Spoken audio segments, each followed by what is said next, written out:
Okay, welcome. I say that every time, I think. Maybe I'm running a loop. Who knows? Anyway, hey, welcome to another episode of Warriors Whiteboard Wednesday. Dai-Shihan Miller here from Warrior Concepts. Of course, I have James Sensei Alexander there in the wings, or whatever we're calling it these days. So just kind of setting things up for what's to come during this episode, right? So, actually, this episode was inspired by my recent rereading of an article, kind of a biography of sorts, right, of Ishizuka Sensei's life that Kasem Zagari did, right? Kasem, if he's not his senior student, he's one of the senior students. Ishizuka Sensei followed Oguri Sensei and Seno Sensei in passing.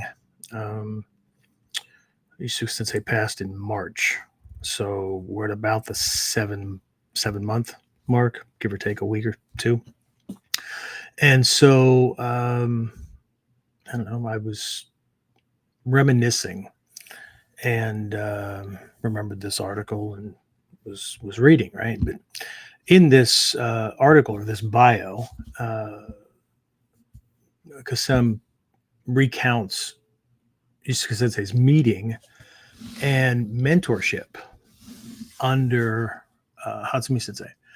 I mean, he, what he did for a living, when he married his wife, those kind of things too. But it was really this part, right? I mean, I knew about Hatsumi Sensei's meeting with Takamatsu Sensei and how that ran, right? And while this one was similar, right? It was also filled with what I took as lessons and insights in many other ways, right? And so I'll talk about that a little bit after we formally get started. But the gist of the episode is that in the modern martial arts world, most people think they choose their teacher. But in the traditional arts of Japan, especially in Ninjutsu, right, the real Bujitsu, right, it's actually the opposite. The teacher chooses the student.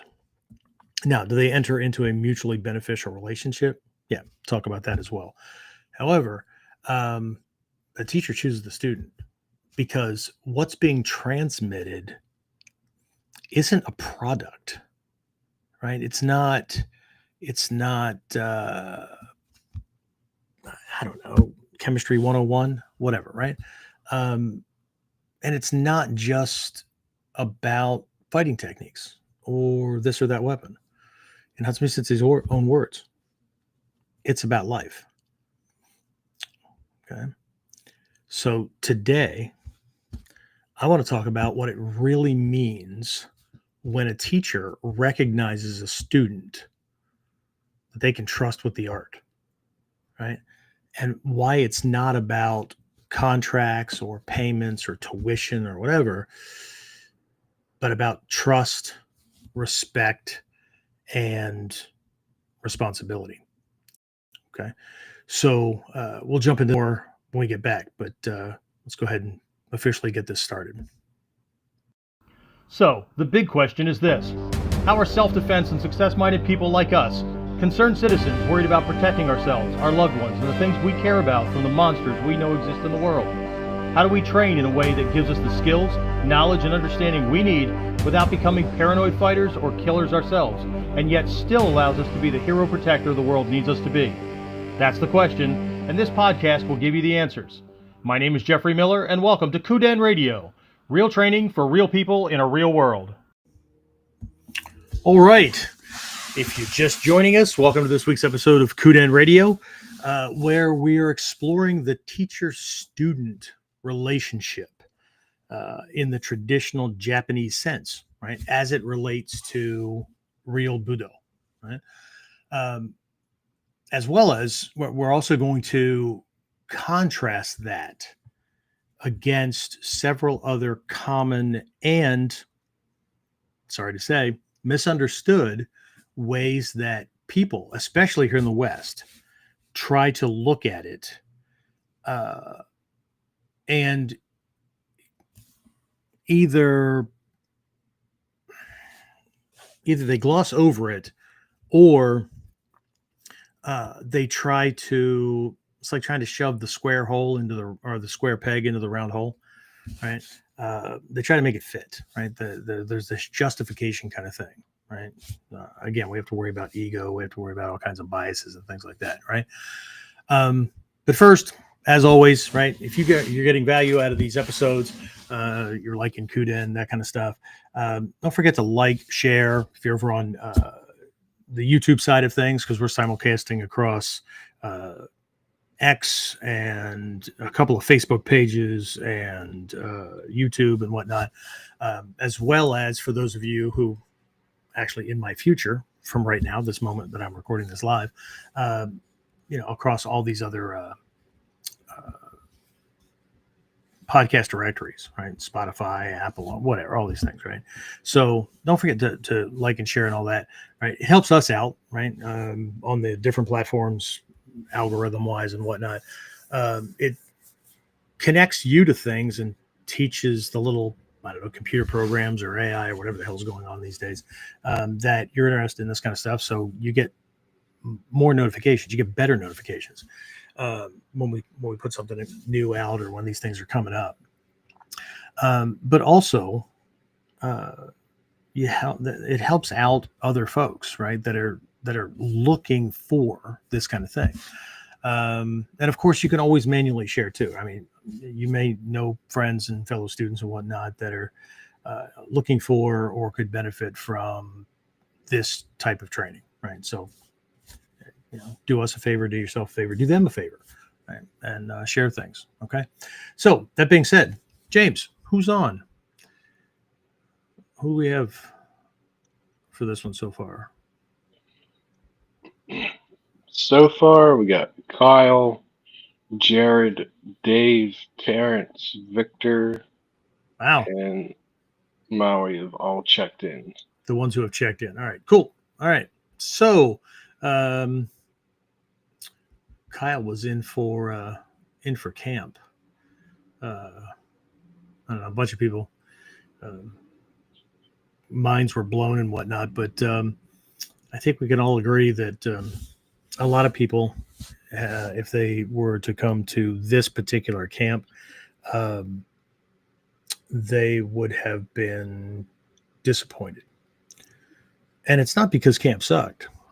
It's because it wasn't a technique factory, right? We focused on 5 core principles that make up damn near everything that we're doing. And whenever we worked on a technique or a piece of a technique, right, the goal was to focus on any one of those given principles: timing, distancing, angling. We talked about ritsudo, which is often mistranslated as timing. It's more like rhythm or breath or that kind of thing, right? The combined motion of this back and forth kind of thing between attacker, defender, that kind of thing, as opposed to what we here in the West consider to be timing, right? That was a huge setup to make sure that students understood that, if they go to Japan with me and a Japanese teacher speaking in Japanese, he's not going to use, if he's talking about what we're talking about, he's not going to talk about the word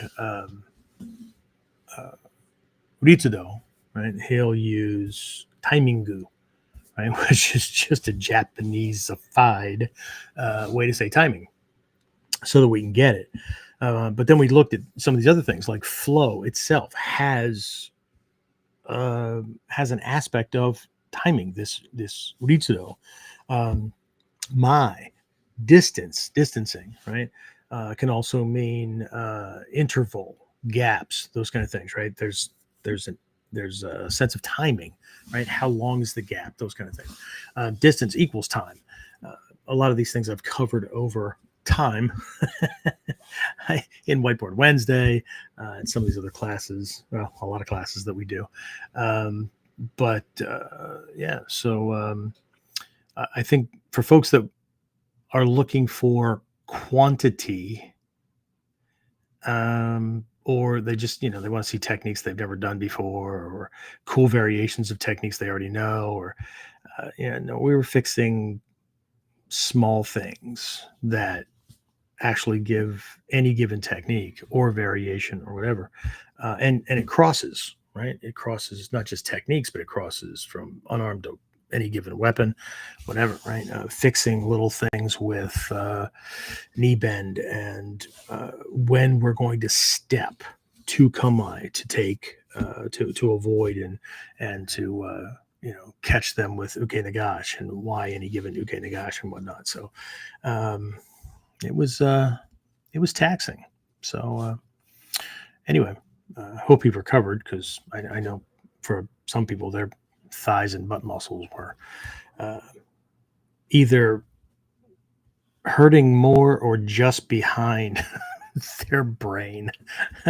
So anyway, and then the breakout sessions were awesome.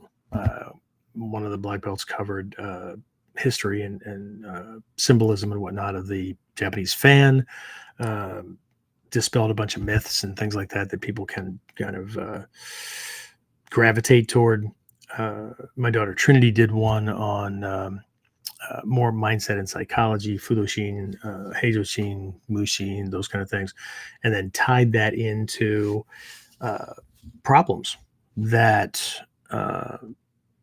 Western students need to understand,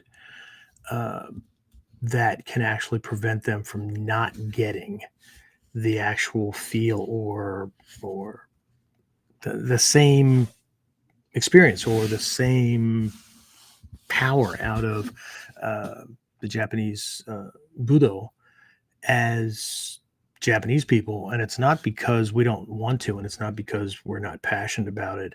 And I know there's going to be lots of people that argue with me, but what she brought up was all these required readings in ancient times, right? I mean, warriors were an educated class, right?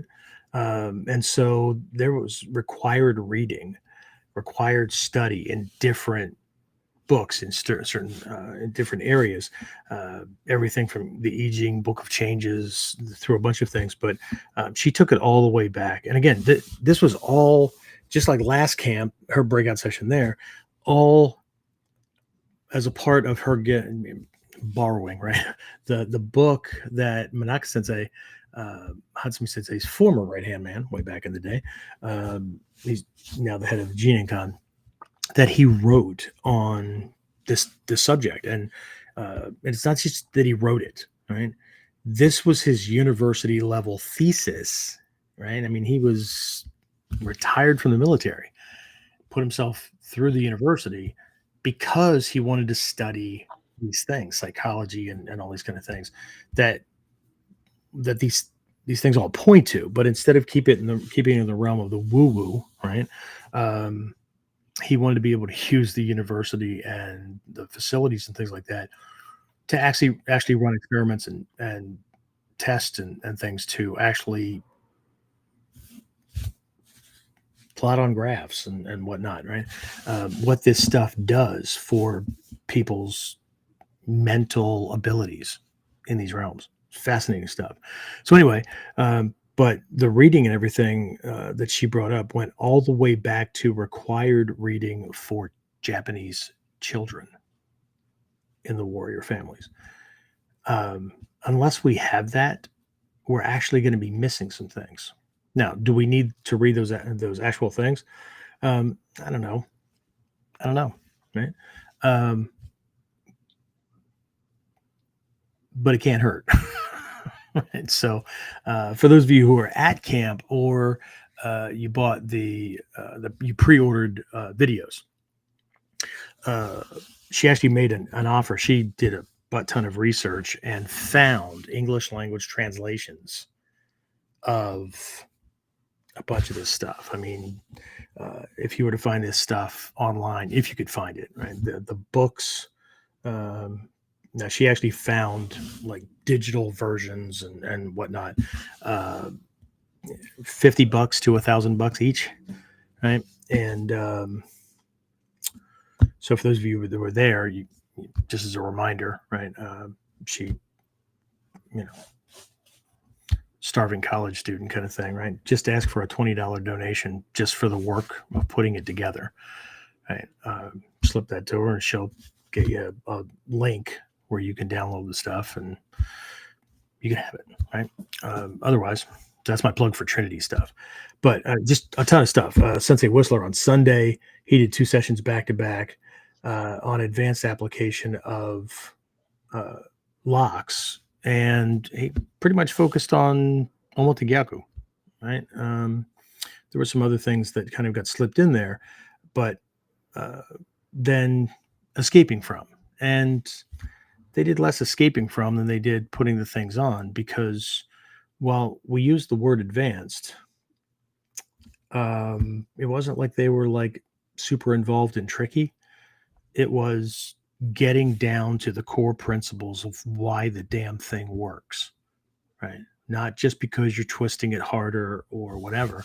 What we were getting down to was, if you know these pieces, then you can do less and produce a lock that hurts more, that debilitates them faster, that drops them or locks them in place so you can do whatever the hell you're going to do, right?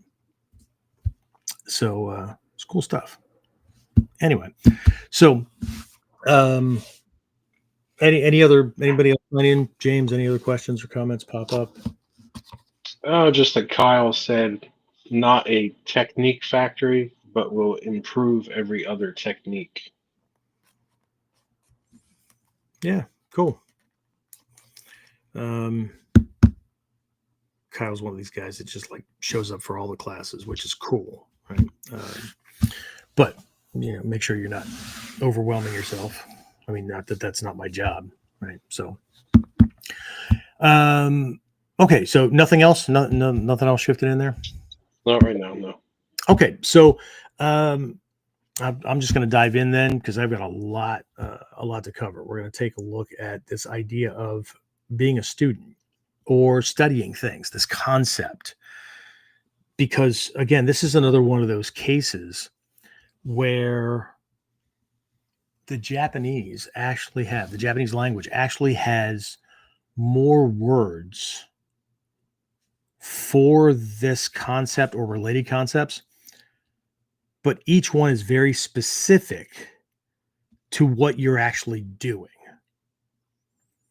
In English, we have student, or to study things, or to practice things, to research things, but they're more easily interchangeable. The Japanese language is well, it's flexible, and you could say the same thing many different ways. They have 5 different politeness levels, everything from shit talk, don't use that, to what you might use with your friends, to average, to all the way to if you were talking to, I don't know, the Emperor of Japan. It's still very specific, time wise, distance wise. It's very difficult to not say what I mean. Like, they have lots of obligatory statements, but that's intent, right? I'm going to say one thing, but we both know that, like, if you're late, right, your friend's going to give you an out. Oh man, you must be really tired. Must have gone to bed late last night. Must have been studying late, whatever. No, I'm fine. No, but see, if you were late, then you're wrong. You were disrespectful. You're a shithead. Okay. You made other people wait. Okay? But they're giving you an out. Okay? So you're supposed to know to say, oh yeah, man, sorry, tomorrow I'll be early. I was just wiped out. I'm sorry. I apologize. Right. So they do have things like that. But what I'm talking about is when they describe things, there's no doubt about what you're talking about. Okay. In English, you can say I'm hungry, and everybody understands. Right. You're hungry, but are you hungry as in like your stomach is empty and you're out of fuel, or you just want to eat something? Okay. In Japanese, two different words. Okay. One, I want to eat. Okay. Okay. Okay. But the word for I'm hungry literally translates to empty stomach. Okay. So very, very particular, very, very specific, right? So we're going to dive into some of these things and try to clear it up a little bit, right? Two terms that I want to talk about when it comes to sensei, right? Or teacher. And what do I have? Four? I think four. There might be a fifth one in there. Words for this idea of being a student or studying something, or you get the idea, right? So, but where I really want to start first is in this concept of relationship, because ultimately I am talking about the teacher-student relationship as it exists within Budo, right? Traditional, real Budo, right? And I'm gonna differentiate along the way between like modern martial arts kind of thing, and a couple of different aspects that really change things, as well as things that, just like those readings that Japanese children had, they were obligatory things, they were mandatory, that sets up their understanding and their ability to process other things and understand what certain words mean and what the teacher is pointing to and things like that faster.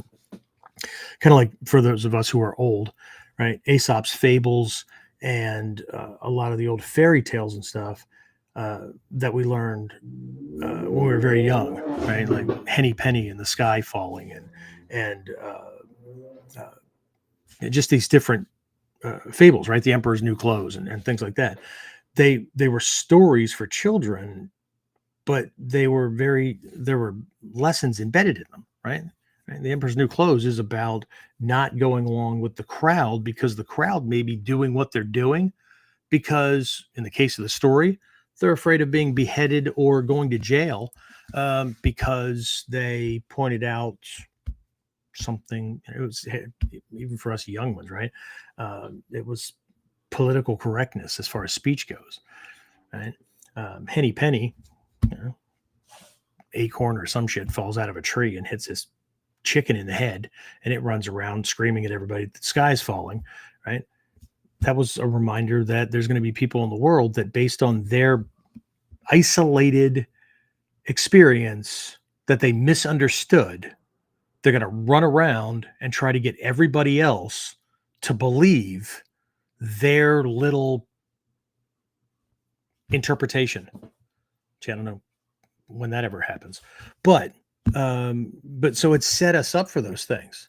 And as those things fell away in schools, it has become more and more obvious that there's tools or lessons that, who knows, they were replaced with video games. I don't know, or Ren and Stimpy or whatever shit. So anyway, so let's start with relationships. Okay. Bunch of years ago, right? Hatsumi Sensei taught about this saying in Japanese, right? That there kind of points to three relationships. Okay, three, we could call them sacred relationships, but we need to understand them, because just to say the word relationship, what are we talking about? Okay, so actually, before I do that, you know what? I did say that I was going to discuss Ishizuka Sensei and Hatsumi Sensei's relationship. So let's do that first, okay? Because Hatsumi Sensei, when he met Takamatsu Sensei, he was already older, right? I mean, he had his clinic, right? Owned the clinic. He was the head doctor, all that kind of stuff, right? And so he had means and whatnot, okay? Ishizuka Sensei was actually a teenager when they met. Ishizuka Sensei was 15. Hatsumi Sensei was 32. Okay, 32, 34, something. I think it was 32. Both lived in Noda, right? Same town. Both had a love for martial arts, but they didn't know each other until this little incident occurred, right? Hatsumi Sensei had always had a love for martial arts. I think he held his first Boken when he was like 5 years old. Ishizuka Sensei, like a lot of Japanese kids, got involved in the martial arts through an organized, almost athletic avenue, right? He got involved in judo through high school, right? It was the extracurricular thing. And was winning championships. Sensei was rather tall for a Japanese person. And so he was winning these things. And I can't remember if it was during practice or it was during some kind of match, but he injured his shoulder and coincidentally ended up going to Hatsumi Sensei's clinic and ended up, of all the doctors that were in there, ended up seeing Hatsumi Sensei. And apparently during the examination and the treatment phase and whatnot, Hatsumi Sensei was talking about, there's this difference and these things can kind of happen, but that's why it's important to do other things other than just stretching and whatnot to become more resilient and those kind of things.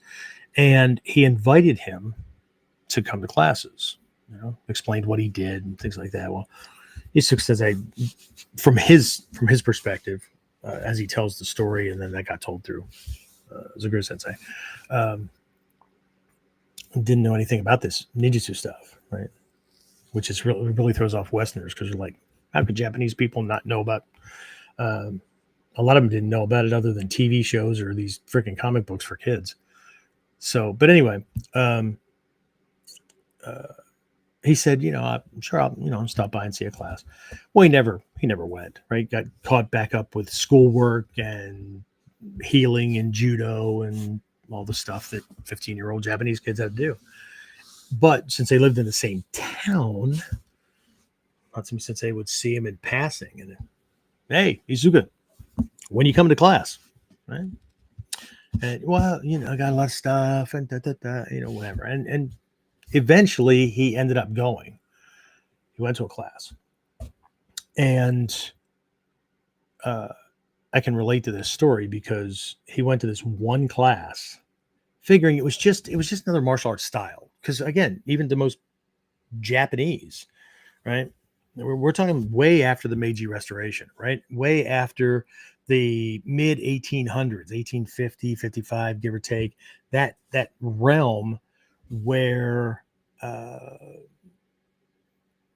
martial arts were broken into pieces, right? Aikijutsu became Aikido, and Karate Jutsu became Karate Do, and these kind of things, right? And then we're going to focus primarily on punching and kicking. Now, later down the line, right, if you get into black belt levels and you're around for 10 years or whatever, then we might bring the combat stuff back in, or we might introduce grappling or joint locks or whatever, but we're pretty much going to keep these things separated, right? So jiu-jitsu is jiu-jitsu, judo is judo, aikido is aikido, that kind of thing. And so this is how Ishizuka Sensei thought about this, right? So he just, it's really good at what he does. He just figures he's going to just check this place out and see what's going on. And in his words, what he saw during that class and what he saw Hatsumi Sensei do, not only had he never seen before, again, granted he was 15, right? But just this was not what he had seen in other martial arts demonstrations, which go on around Japan even now, right? They have these different festivals and whatnot. So you see karate guys do things, you'll see Kudo, you'll see all these things, and he just way different. And that was it for him. He never went back to judo, which really pissed off his dad because his dad had plans on him becoming a lawyer. There's a whole bunch of this in the story about Hatsumi Sensei and him developing this relationship and whatnot. But very, very quickly, the way the story goes, Hatsumi Sensei had seen himself in Ishizuka Sensei. And Ishizuka Sensei just like gravitated to this stuff, right? So much so that over time, like just and again, I'm just going to paraphrase here quickly to highlight the difference between what we in the West tend to think of as a teacher-student relationship and what's really going on when we see this stuff in traditional Bujutsu. Okay? And again, just like Trinity pointed out during that breakout session, I'm not sure that most people, even those who just like, I want it all and I want to do it traditionally, and I don't think so. I don't think so. But I could be wrong. So anyway, along the way, Takamatsu Sensei was given responsibilities. First, it wasn't given things. He would just, they would have these long chats before or after classes, whether students came and went and all that. And by and by, Hatsumi Sensei would even swing by his house, and say, Ishizuka Sensei, we have things to do. Come with me. And they would go and sort documents that Hatsumi Sensei got from Takamatsu Sensei, and he would go into some of these things with Ishizuka Sensei, or he would have them copy the text, which is a huge thing in Japanese Budo, where especially in these lineages where it's a transmission, right? As a matter of fact, at one point, so we're talking 50s, 60s, give or take, 60s, early 70s. Ishizuka Sensei stops by after school and goes in. There's Hatsumi Sensei with this scroll laid out and has this other one, and he's copying the scroll. He's copying the document, right? And first, Ishizuka Sensei asked why, right? And he said, because it's part of the tradition. It's part of the learning process, right? It forces you to focus and not just gloss over things. We now know in modern science wrapped around learning that the reason it's better to write than to use electronics, 25% of your brain power when you're using electronics is making sure that everything's working right. But writing is the active part of learning, the active part of thinking. And it wires the lessons into your muscle memory. And muscle memory is part of subconscious. And so, but Ishizuka Sensei, 15, 16, 17 at this point, he's like, but Sensei, just use a photocopier, be faster. And he goes, no, that defeats the purpose of the process. Okay. And I get it, right? We're in the West here. We don't have scrolls. We're not writing things out in kanji and all that. So like, are we crippled already? I don't think so. Because I was taught at the earliest stages that I was to see like the books and even the newer technology, right? And it wasn't even until the mid 80s when the first videos, right, came out on videotape. For those of us who are old enough to remember, right? But videos and books, magazine articles, and all that were written by these teachers, right? We were taught to see those as scrolls because that's the technology of the day. So, yeah, we could be copying that stuff, or at least going through and actually taking handwritten notes and not trusting memory. But again, like I tell my Mikyo students, the reason why most people don't do this, it's too much damn work. Okay, who wants that? Okay? They want it, right? So anyway, at one point, and of course, all these things irritated Ishizuka Sensei's dad because he wanted him to focus on school, university, become a lawyer, that kind of thing. And martial arts to this degree, I mean, doing judo as a sport, I mean, that's all great because it's an extracurricular activity. Colleges see that, favorably, all that kind of stuff. It's a part of the game, no pun intended.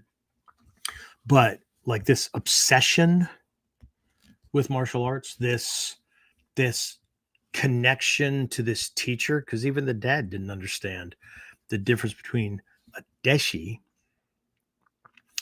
and what he saw as a student, a Gakusei. We'll talk about these more in a bit. Okay? They both can imply student, but the type of student is completely different. Yeah. The word Gakusei is much more modern, right? Sensei, teacher. Gakusei, student. But what the kanji points to, and so, but Deshi, this is a very, very, very old concept, right? So didn't understand it, but at one point, because Hatsumi Sensei and his wife never had any children, right?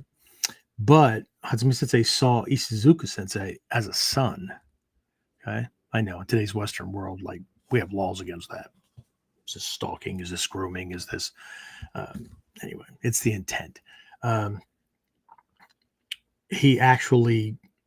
Sensei actually went to Ishizuka Sensei's parents and tried to get them to agree to let him adopt Ishizuka Sensei.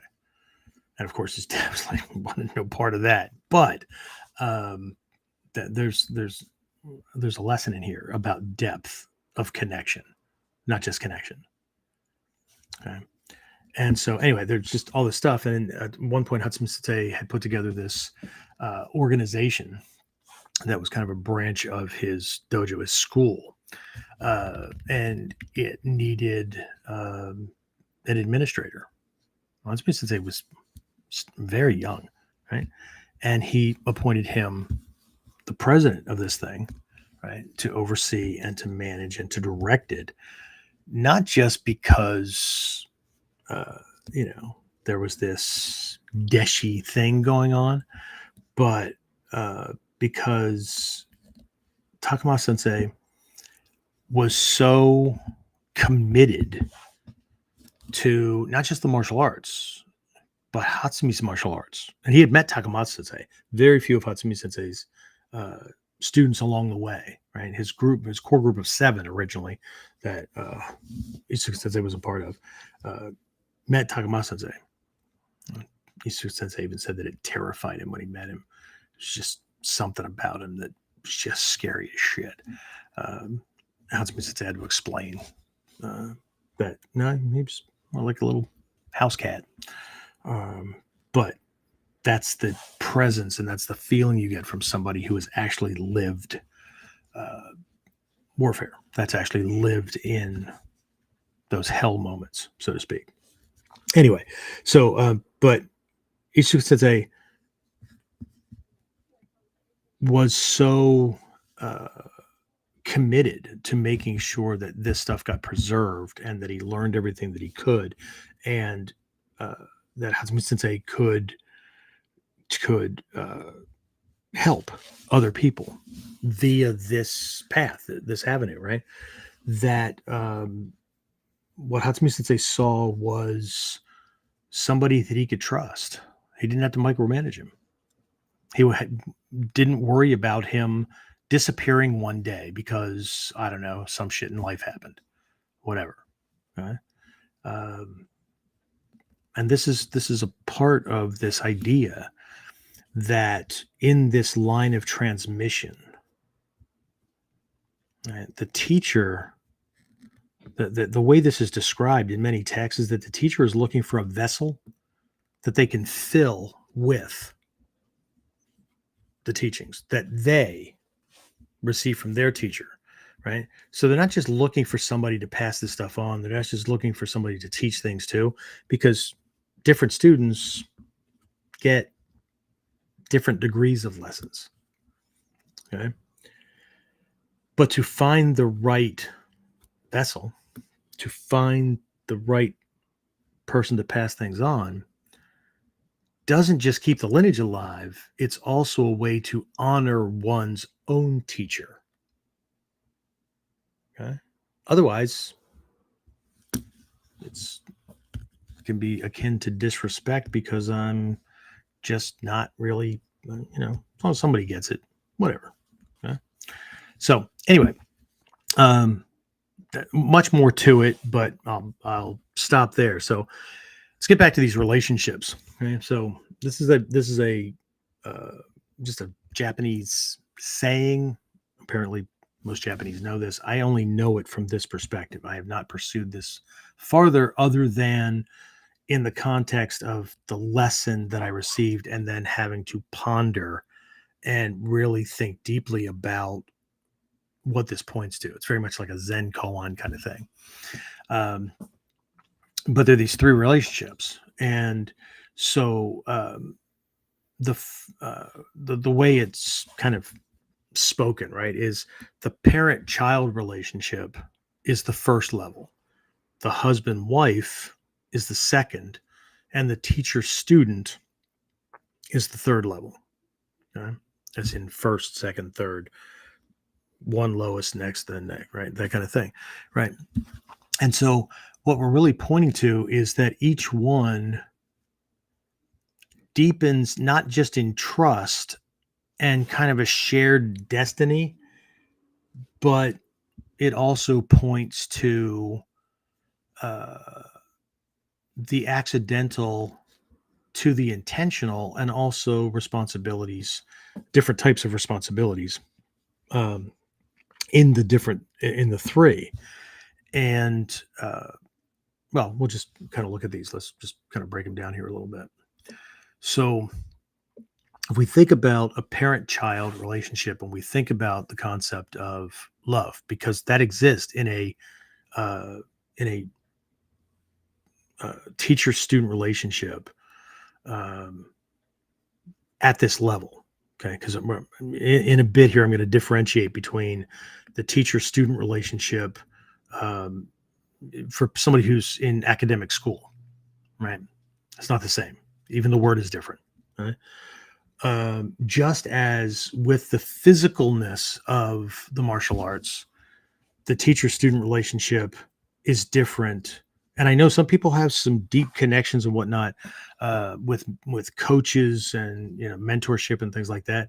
And so some of that can get really, really close. But for most people, the coach-athlete relationship is not the same. Okay? But if we think about this parent-child relationship, right, we think about the concept of, generally speaking, right, because we know that there's lots of shitty parents and shitty kids with bad wiring and whatever. But for the most part, right, 98% of humanity, right, what we're looking at is this idea of love without choice. And what I mean by not without choice is that they didn't find each other, right? I'm not going to get all metaphysical and stuff like that, like, past life, nothing like that, okay? A parent shows their love for their children through provision, protection, guidance, that kind of thing, right? The child shows love through affection, gratitude, and obedience. Okay, let's remember these. Okay? For a lot of folks, they may not be able to relate because maybe they didn't get this kind of thing. But when I say accidental, right? Yes, the parents had their children, but these people didn't choose each other, right? There's lots of ways we could look at this, but these kids came from these parents, and these parents are raising them and nurturing them, regardless of whether there's an inner drive or society expects it. They're connected to the hip until the kid's of legal age to move out, or I don't know, here we are in 2025 until they're, I don't know, 30, 40 years old. And mom and dad die, so nobody else is paying the bills. Whatever, right? But it's a very, the dynamic, it's a certain type of dynamic, right? The husband-wife relationship, okay? So this is love with choice, okay? I know people can say that, I don't know, something happened. We just kind of fell in love. Yeah, I know, but you you put yourselves in proximity to that other person and you scheduled it so that you could see each other again and again and again, and something grew, right? But that had to be sustained by effort. Okay. So just like with a parent-child relationship, right? Very, very difficult to break, right? If a parent abandons their children, society has a problem with that, right? Parents can be fined for neglect, they can be jailed, whatever, right? They be sued by the other parent, right? Children to break that deal, and I know there's things out there where it still boggles the mind, right? How children have been able to divorce their parents. I don't even know what the fuck that is, because divorce is a legal proceeding to break a contract known as a marriage license. So, since the kid didn't have that to begin with, WTF. Um, but the child would have to run away, right? Or take some other drastic action or whatever. But it's very difficult to break. Right? It's seen by most people as a given. Like, it's almost like you're stuck with each other, right? But with the husband-wife relationship, yes, there's love, but that love is sustained by effort. People need to work on the relationship, right? Remind each other why they like each other, but there's ups and downs and all that kind of stuff. And yes, there's commitment, and yes, there's vows and things like that. But this is more easily broken. Okay. To a degree, right? Because I've been through a divorce or two. And yeah, a lot of legal proceedings. There's time involved. And where I live, there's a 2-year period if one person doesn't agree or they're making your life miserable or whatever. There's these requirements. Otherwise, shit, if you both agree, it still takes 30 days. But if you have children, you're not legally connected, but you're still connected at the hip until those children are of legal age that the other one can't hold them over you, kind of thing, right? But either way, there's effort, right? And so there's this back and forth mutual, hopefully, right? Mutually beneficial relationship, right? For the parent-child relationship, they're connected and it would seem mutual, but it's not mutually beneficial. Okay? The parent expends way more in time, effort, and money and things like that to make sure the child doesn't die and the child is happy and nurtured, is educated, and things like that, right? The child just has to, maybe follow some rules and say thank you and please and, that kind of thing. So, but with the teacher-student relationship, right? This is often seen as a sacred choice, but one that is tested by time and action. Okay. The teacher-student relationship. So again, I'm not talking about school, because you go to school and you're scheduled for classes, and those particular classes are taught by certain teachers. And so that's coincidental, accidental, whatever. Okay. So you could like the teacher, not like the teacher, whatever. But the teacher-student relationship, the bond starts with choice, choosing to be in that, right? And there's always an out, right? If the student betrays trust, the teacher severs the relationship. This is the same thing with any mentor-mentee relationship, right? The mentee needs to remember that the mentor already knows all this stuff and already has what they need. They don't need a disciple. They don't need this person. Now, in the context of a lineage and tradition, you're hoping you find one. But the reason that Japanese traditions died out, I was just talking to Trinity about this over lunch today. that, if she wants to find some of these old documents and whatnot, best place to look is in Japanese used bookstores. She just kind of looked at me like, wait, what? Like people would just like sell this stuff? Well, it gets passed on to, or the person dies and then family has it and they either don't know what to do with it, don't want it, don't care about it or whatever, and they'll sell it to, some collector or used bookstore or whatever. But anytime we find the scrolls or densho or whatever to a lineage, that lineage is defunct. It has died out. Okay. It died with that grandmaster, that Soke. Okay. Was one of the reasons, or one of the problems we had way back in the day in the 80s with somebody who was supposedly teaching Fumaryu Ninjutsu, because we found the documents that it had died out. So go figure. Anyway. But again, if the student thinks that they're being deceived, whatever, okay, there's going to be lots of challenges that the student's going to get from the teacher. Sometimes the teacher's going to try to break them, not just physically, mentally, emotionally, their perceptions of the world, that kind of thing. This is about warriorship. Okay? So anytime the student wants out,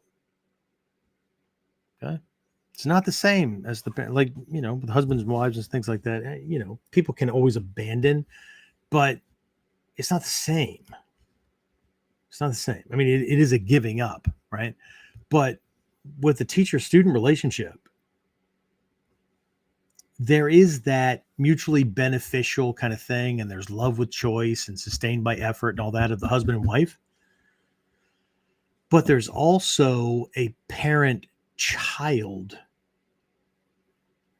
relationship as well, because the teacher's job is to get this person to mature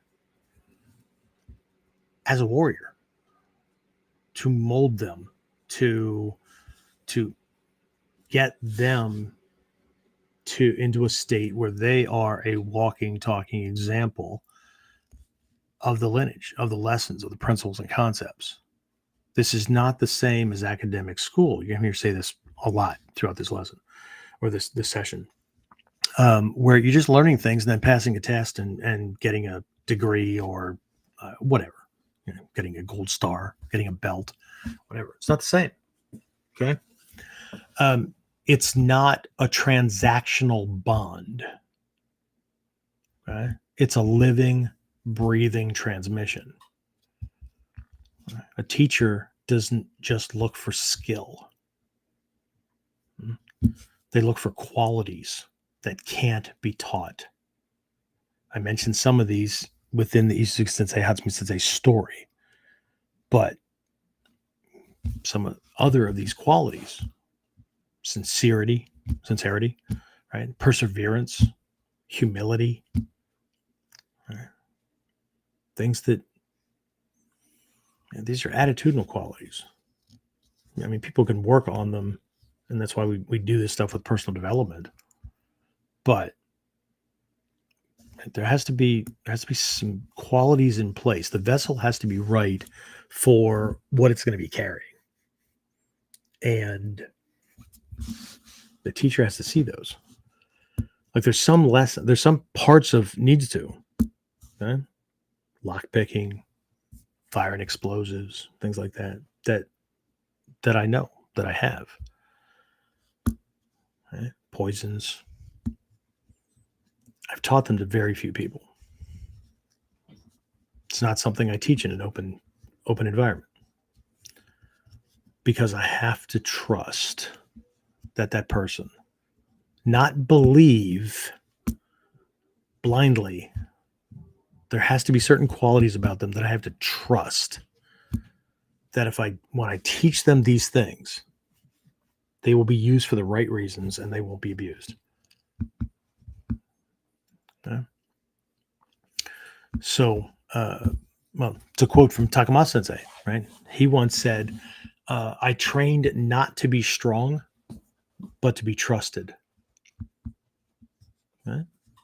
So the Deshi, the student, needs to trust that teacher, whatever the teacher does, whatever they have them do, it's not from some kind of God complex, right? Because if they're always worried about, like, this guy's always telling me what to do, right? Telling me what to think and what, okay? Things aren't going to go well. But it's not from a God complex. It's not from a power trip complex. They have to truly believe that that teacher, everything they do, even if they lie to them, right? My teachers have lied to me. Right? It's in their own best interest. And by the way, they didn't lie to me because they needed to teach me that lesson that, not everybody can be trusted and not everything is true. And well, shit, the world teaches me that on a regular basis. Hell, I learned that in my own damn home. No. What other way could a teacher use to make sure that you're actually doing the work? You're not just blindly accepting lessons and learning the techniques so you can regurgitate them and then you can move on to the next one or whatever, that you're actually processing the principles, the concepts, the strategies, the tactics. You're learning it and you're being able to use it. You're living it, right? If they lie to you, but you don't know that yet, right? You take it, you start to work with it, you're going to bump into problems, right? And you're going to have to process it. And then you could take that back to them and go, Sensei, I'm working with this thing, but my experience is showing me that either I'm like way off or there's something off with, and then they'll take you to the next level, right? It's very different. It's not what Western students are used to. I have a friend, well, I haven't seen him in decades, but he was one of my peers coming up through the ranks. And called him one time. He lived on the West Coast. I think he lived in Washington State, maybe around Yakima, something like that. And I called him and I said, has training and all that. And he goes, oh, okay. Go to class. I'm actually doing this particular art now. I can't remember what he told me, right?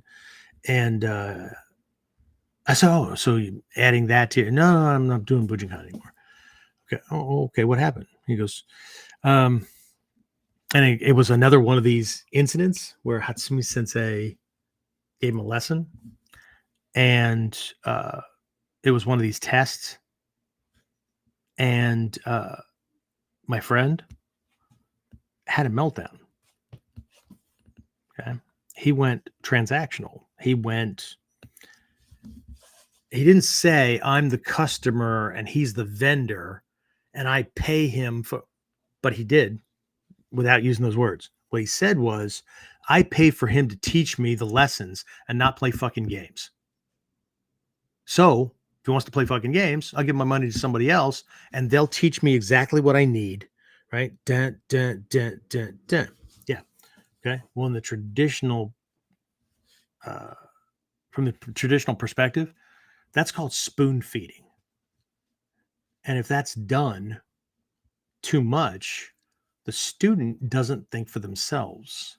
They just parrot shit back without understanding it. Okay? People already do that to an extent anyway, right?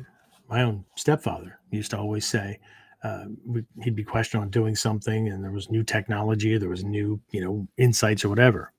If it was good enough for my parents and it was good enough for my grandparents and their parents before them, it's good enough for me. So I would say it sounds like he had a samurai mindset, but trust me, he did not, right? It just sounds like that kind of thing, right? That kind of mindset requires no thinking. It's just imitation. There's a huge difference between living, right, the lessons and imitation. Okay. So let's put a little pause in here. James, any questions or comments or anything like that pop up? Just that Jimmy said konbanwa. And Oh, Victor wow. said, yes, I still have my videotapes. Me too. And one of these days, I better get him freaking transferred over to something else because that shit degrades over time. Especially when they're put near each other because it's all freaking magnetic particles stuck to a piece of freaking celluloid. So, anyway, that's it. That's all we got. That's it. All right. So, I keep mentioning differences and whatnot in Western perspective. So let's take a look at a little bit of. Again, this is like the 30,000-foot view over this whole thing. Let's take a look at what we might call, I don't know, Western confusion. Okay. So contrast this thing that I've been talking about, right? Contrast that with the West, where people shop for martial arts teachers like they're shopping for gym memberships. They're comparing prices, they're comparing class times, belt ranks, how long will it take for me to get to black belt, convenience, location, that kind of thing, right? As though they're choosing a streaming service or who knows what, right? And I get it. There's financial constraints and all kinds of things, right? But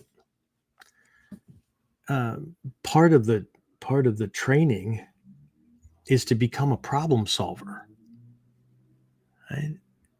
It's to not dwell on what you can't do, right? And it's to do what you can to keep moving forward. Any little bit of progress is still forward moving. The amount of time that people spend bitching or talking about how something can't be done or whatever is time wasted that could be spent on finding a solution or finding something that allows them to move even a toe width forward. But I get it because we live in a freaking culture of whining problem things, right? Look at the news. And very, very rarely do you find like motivational, cool stories and stuff like that, right? Because blood, guts, and negativity sells. Human beings, for whatever reason, like to observe the suffering of others, whether it's competition fights or it's drama or whatever, right? Now, they like to see a hero rise because they can see themselves in that hero. But most people don't want somebody close to them to rise when they're not.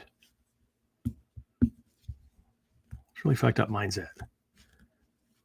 But it is what it is.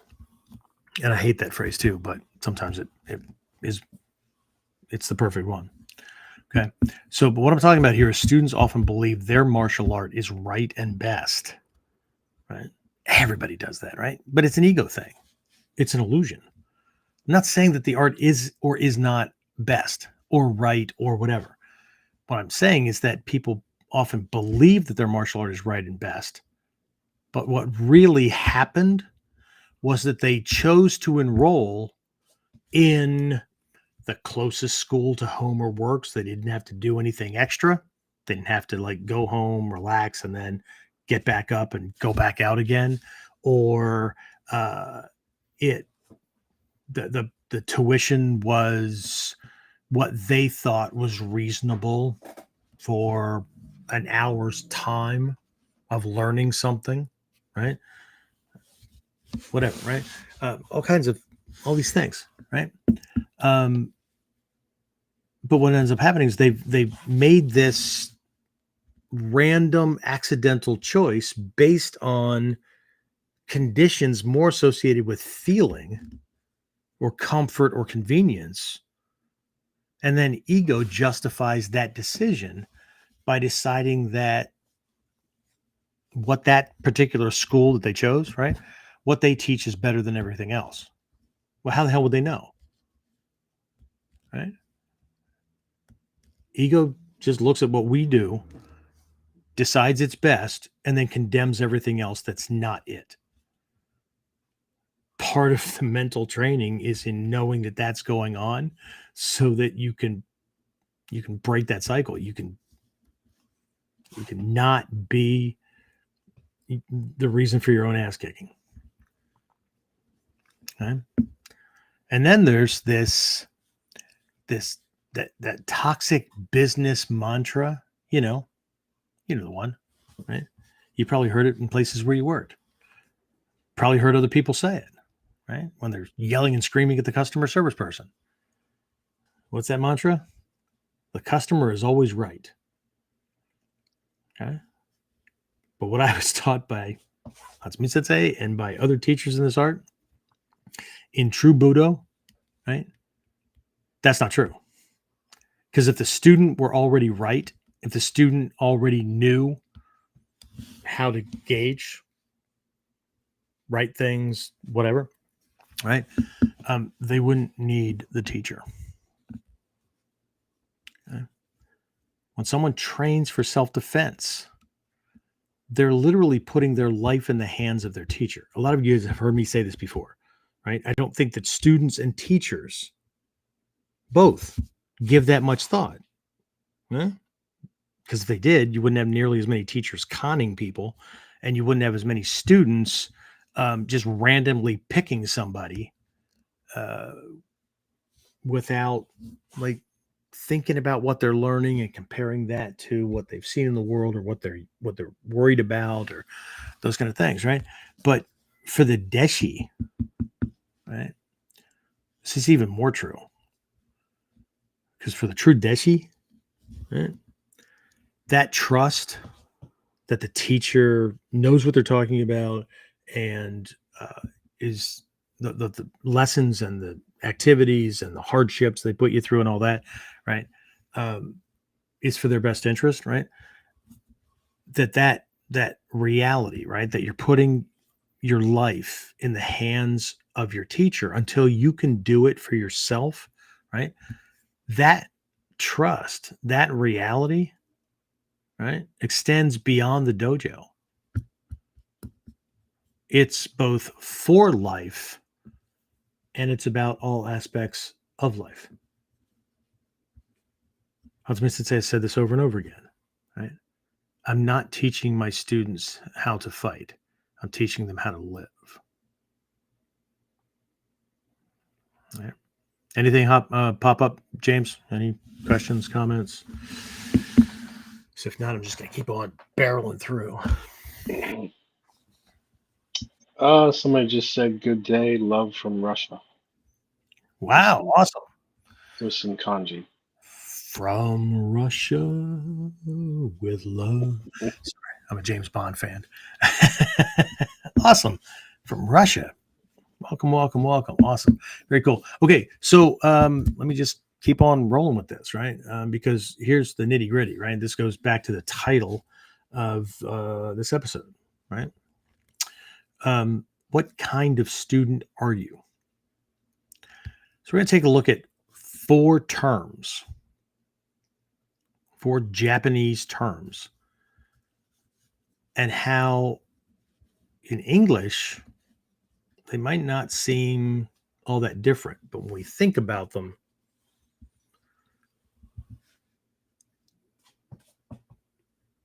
they are a different type of student. And one of these we could debate. The other one is absolutely not a student. Okay? Because just because somebody studies something doesn't make them a student. Just because somebody practices something doesn't make them a student. Okay? They could be researching. They could still be learning. I'm not saying that learning is not taking place, but we're going to take a look at 4 terms that have to do with learning, but they have to do with depth. And while you can do anything you want, okay, we're all grown-ups, unless some under 18 got involved in the class, in which case I'm not talking to you, right? We're all adults. What that means, and I had a teacher tell me this once, in the art, you can do whatever you want. You can make whatever decisions you want or whatever. And then they finished up with, but those of us who know better and those of us who understand how things work, not by belief, but by observation and study, and by diving into these principles, concepts, and truths, know better and would recommend that you don't do half that shit. But still, you're a grown-up, right? You have accomplished the goal that you made for yourself at some point when you were a child or a teenager. When I'm grown up, I'm going to do whatever I want. And here you are. Okay. But so am I. Okay. One of the things that I thought was, it was one of those shocking kind of things where a teacher was pointing this stuff out, and they were pointing out this thing, right? That it seems like I had to conform to the art or the lessons or whatever, right? Well, how is that like the same as wanting to do that thing? Well, if I understand the why, okay, because this is grounded in nature and truth and science and fact and those kind of things, and not feeling based preference and whatnot. And I want to live in accordance with universal truth and nature and those kind of things. And this is that thing. Well, then coincidentally, I absolutely want to do this. I will put up these paradigms and these borders and live within a certain realm because I want the outcome. So I want to do these things because these things by default produce that outcome. I'm not doing that shit. Nobody's telling me what to do. Okay, well, that shit points to power, confidence, control, the ability to handle conflict easily with less wear and tear on you and whatnot. So, okay, yeah, do the opposite then. It's all of our choice. Okay? But what kind of student are you? Right? So in true transmission, the master isn't looking for numbers. Okay. I'm gonna talk about that a little bit more in a bit, because there's going to seem to be a contradiction.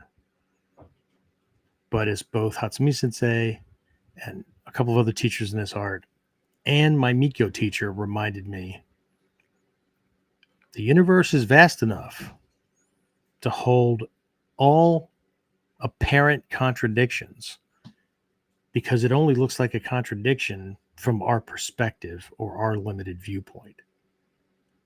Okay? So there is an apparent contradiction that I'll talk about here in a bit, right? But for now, we'll talk about them. They're not looking for numbers, right? They'll be happy with one. But if they can't find that one, then they know that the art needs to die out with them. So like Hatsumi Sensei, in one of the most recent letters that he wrote to the Bujinkan, to the student body, okay, in addition to saying, I'm just waiting to die, he also was very clear in spelling out. He watches, he sees, he understands human nature, right? He absolutely believes that the Bujinkan will die with him. But he also says that's right and natural. See, the Bujinkan is an organization that grew out of this thing that he originally entrusted Ishizuka Sensei to drive, to manage, right? The Bujinkan is not the lineages. It's a clearinghouse for the knowledge. It's a way to administer to and recruit and handle all these different students at different levels and whatnot that are moving through there, because it's too freaking big for one teacher to do it. But that's what he planned to do. He planned to make this thing as big as possible. But Sensei, you said it's not about, they're not looking for numbers. The master's not looking for numbers when we're talking about a Deshi, the right vessel to transmit this stuff to. Okay. Sometimes they find a couple, sometimes they find one, right? But they're not looking for numbers. They're looking for a heart that can receive what can't be written down. Right? In the West, we talk about students like customers. Even students talk about students like customers. And not just all the other students, but themselves as well. I just talked about how they make decisions about whether or not they're going to come to class or whatever, right? If the student / customer / client, whatever, right, is not happy with the lessons that the teacher's giving, like, I've done this technique 30 times already, when are we going to do something else? If I sounded like a Japanese teacher, what I would say was, when you get this one right, or when you recognize that this is a model and there's a bunch of lessons that will come from this. At the end of camp yesterday, I went through this taijutsu skill and progression guide sheet that I have for my students, right? So it's broken into basic, intermediate, and advanced level. And, one level we're talking about mechanics, at another level we're looking at dynamics, another level we're looking at staging and intent and, situational control and stuff like that, right? To most people, they see skills and techniques and whatnot as all being in like one pond, and it doesn't matter what we work on, right? Because ultimately it does all go together. But there's things to focus on, because if we don't get the mechanics right, well, the dynamics aren't going to work as well, because we're not moving freely. We're not stepping and maintaining posture and balance and alignment and relative angle and those kind of things, right? It's another big thing between Japanese and the West. The Japanese are very detail oriented. The West, we live by another mantra: good enough, close enough. It's a huge disconnect, right? Huge disconnect. So, again, we talk about students like customers, but in Japan, again, there are several words for student, okay? And they're not interchangeable. Okay? So these words are gakusei, talked about that one earlier, right? Keikonin, okay? Dokugakusha, and Deshi. So talked about Deshi and talked about gakusei, right? Kanji are different. Everything's different, right? So let's take a look at these, right? Gakusei, the word gakusei, right, this is the academic learner, right? This is the word for student in school. Okay? As a part of our testing, students have to learn some Japanese vocabulary and whatnot. That has to do with everything from like martial arts dojo terminology to lineage to even Japanese culture, right? Onegaishimasu, onegatou gozaimasu, shitsu shimasu, that kind of stuff, right? It wakes the brain up, right? But also, someone want to go to one of these trips with me to Japan, not just to train, but to go to some of the historical sites. So, but gakusei goes with sensei, right? So again, when they learn these things, I'll ask them what the word sensei means. Okay? The word sensei means teacher, okay? But they want to say it means martial arts teacher. Doesn't mean martial arts teacher. It means teacher. An academic school teacher is called sensei. Okay? Sensei, well, we'll break these things down here in just a bit, but the academic learner, the gakusei, right, studies from books or classes or whatever, right? They're accumulating data, right? They're accumulating things. Now, that might involve some skills, but it's institutional, it's organized, it's standardized. Sensei literally means one who has gone before me, or some even more literally, one who was born before, right? Could be actual physical birth, or and it implies they're just older than you, or they went to school before I did, right? They got this stuff before I did. Gakusei is just the opposite. It's one who was born after. Okay, so if Sensei is one who's gone before, Gakusei is one who follows. Okay, so there's still a transmission, but it's not the same. Okay, Keikonin, right? Keikonin is the practitioner. Right? This is the person who trains the moves, refines form, that kind of thing, right? They could go to seminars, they could go to this class or that class or this martial art, or learn from that guy over there, or whatever. However, they got the skills, right? They pick up a skill and then they go and practice it. Okay, there's nothing wrong with any of these people, right? But we need to differentiate these things between, right, not just what they do, but depth of connection to the tradition, because that's going to determine what they learn, why they bother to learn it, and more importantly, what they're going to dismiss. And we all know that a gakusei, the academic learner, the number one question that most students have when they're going to learn something is what? Is this on the test? So in the martial arts school, we use the term gakusei. Okay? Because generally speaking, it's for people that are working on certain things to their next belt level. It's not about the learning process. Yes, they're learning these things, and yes, they want to get it right and things like that, but depth, a lot of these people will sit and listen to, or stand and listen to a lesson on the philosophy or a history thing over here to pull, another lesson out that way, or to work on things that have to do just as much with the other side of the dojo walls, right? Out in life where this stuff's supposed to be applied. But 70% are better, 80% are better, 90% are better, right? I just want to know where the foot goes in this particular technique, because they're just trying to learn the combat technique.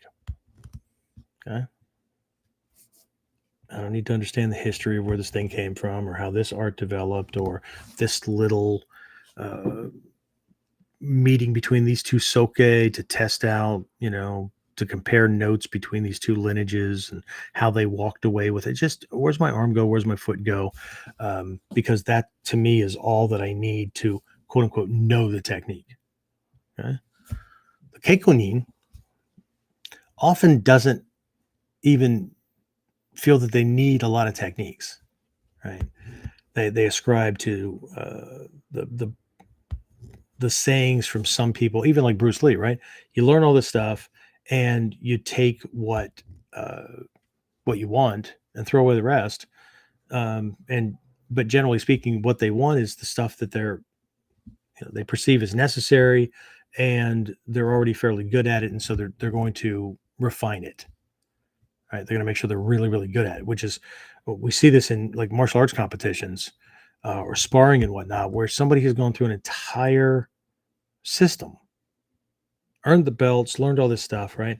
But they get out there, and every fight, it's obvious, right? They've got one or two punches that are their go-to thing. They've got a couple of kicks, little move here, little move there, whatever. But that's it. But from a combat perspective, outside of a contest, they don't see that they've become a one-hit wonder. And in Budo, life or death training, anybody that's looking and gathering information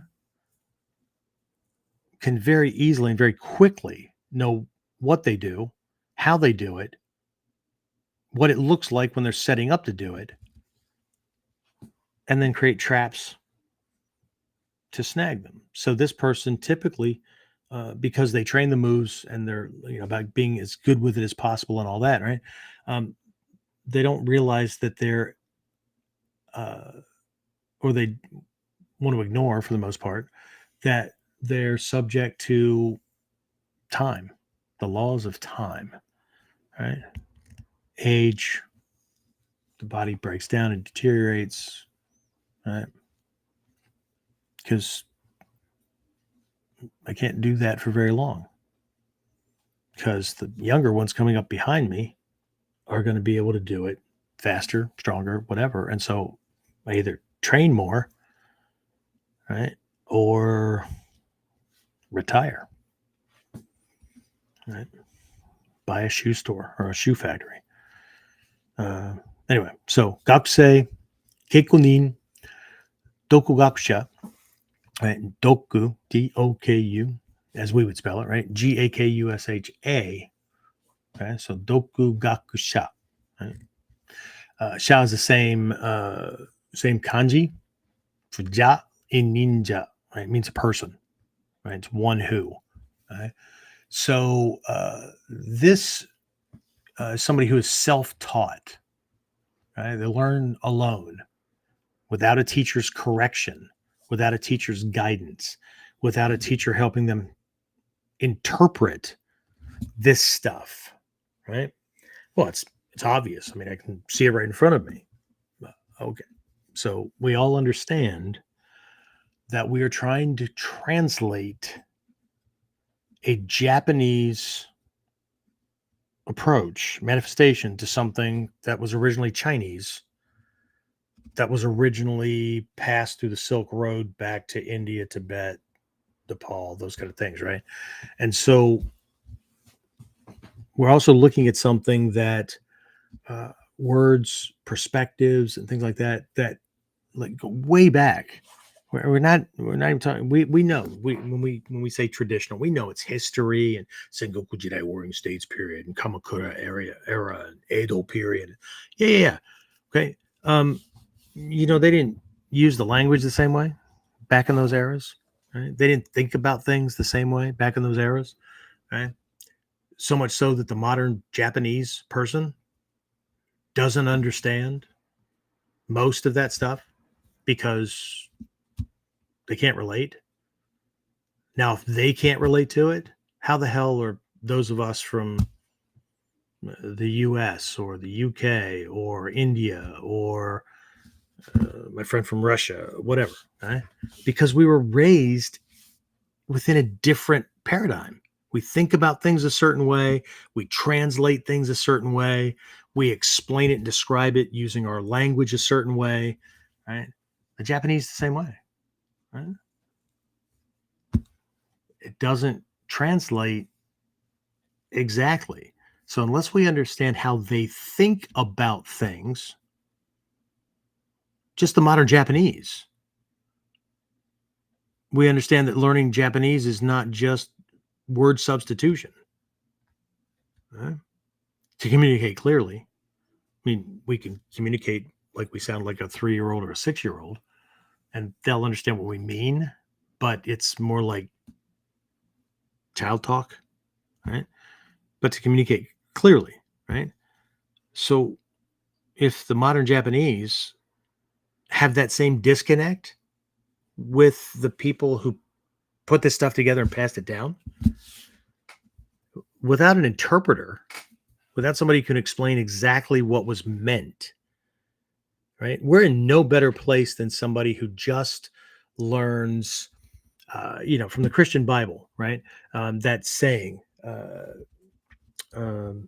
easier it is for a camel to pass through the eye of a needle than it is for a rich man or a wealthy person to pass through the gates of heaven.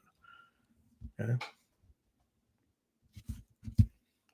And then you get somebody like me that goes, what's the eye of a needle? And please don't tell me it's the hole in a piece of metal. What did they mean by that historically to convey the lesson? Because we don't know what the eye of a needle is. We're going to assume that they're talking about a big-ass stinky camel squeezing somehow through this slit in a piece of metal that's run through clothing to stitch things. And it's not even in the ballpark. Not covering that today. We'll leave that to you. All right. So again, this is the person that's self-taught. This is the person that thinks they can get it from YouTube or whatever videos, or from books or whatever. And it's not that they can't learn things and get things, but the underlying belief is that things are exactly the way I see it, forgetting that if I watch a video, I'm only looking at a two-dimensional thing. I can only see these people's bodies from this angle, right? I can't see 360 degrees around them, nor from the top down, nor from the bottom. I can't feel inside what the defender is doing, how they're firing muscles, in what order, what they're looking at and what they're looking for, how they're shifting their balance and whatnot. Can we intuitively come up with this stuff? Sure. Yeah. Don't forget that while you're working on the heavy bags to learn the stuff or the solo stuff, you're also going to have to go apply it in real life experiences, so that if you survive them, you can realize misinterpretations or errors or whatever. So it's not undoable. It's just not the same process. When we're in a lineage, when we are in this stream, just what the word "you," right, implies a river or a stream from the past to the future. It's like the water raining down on a mountain. Starts out by, there's just droplets, and these droplets form together, and then they turn into little streamlets, and then they get bigger and bigger, and that's just a raging fucking river when it gets down to the bottom and goes back into the ocean, right? That's how our lineages were developed. Okay, so things came together for reasons, and there's a certain power to how that naturally, and it was tested, right? Because these things would run into things, or they could have, that trickle could have found a crack in the rocks, and then, well, that cuts the stream off, right? And those things are symbolic or representative of shit happening that tested or got in the way of that flow and made it die, right? Lost its power, all that kind of stuff.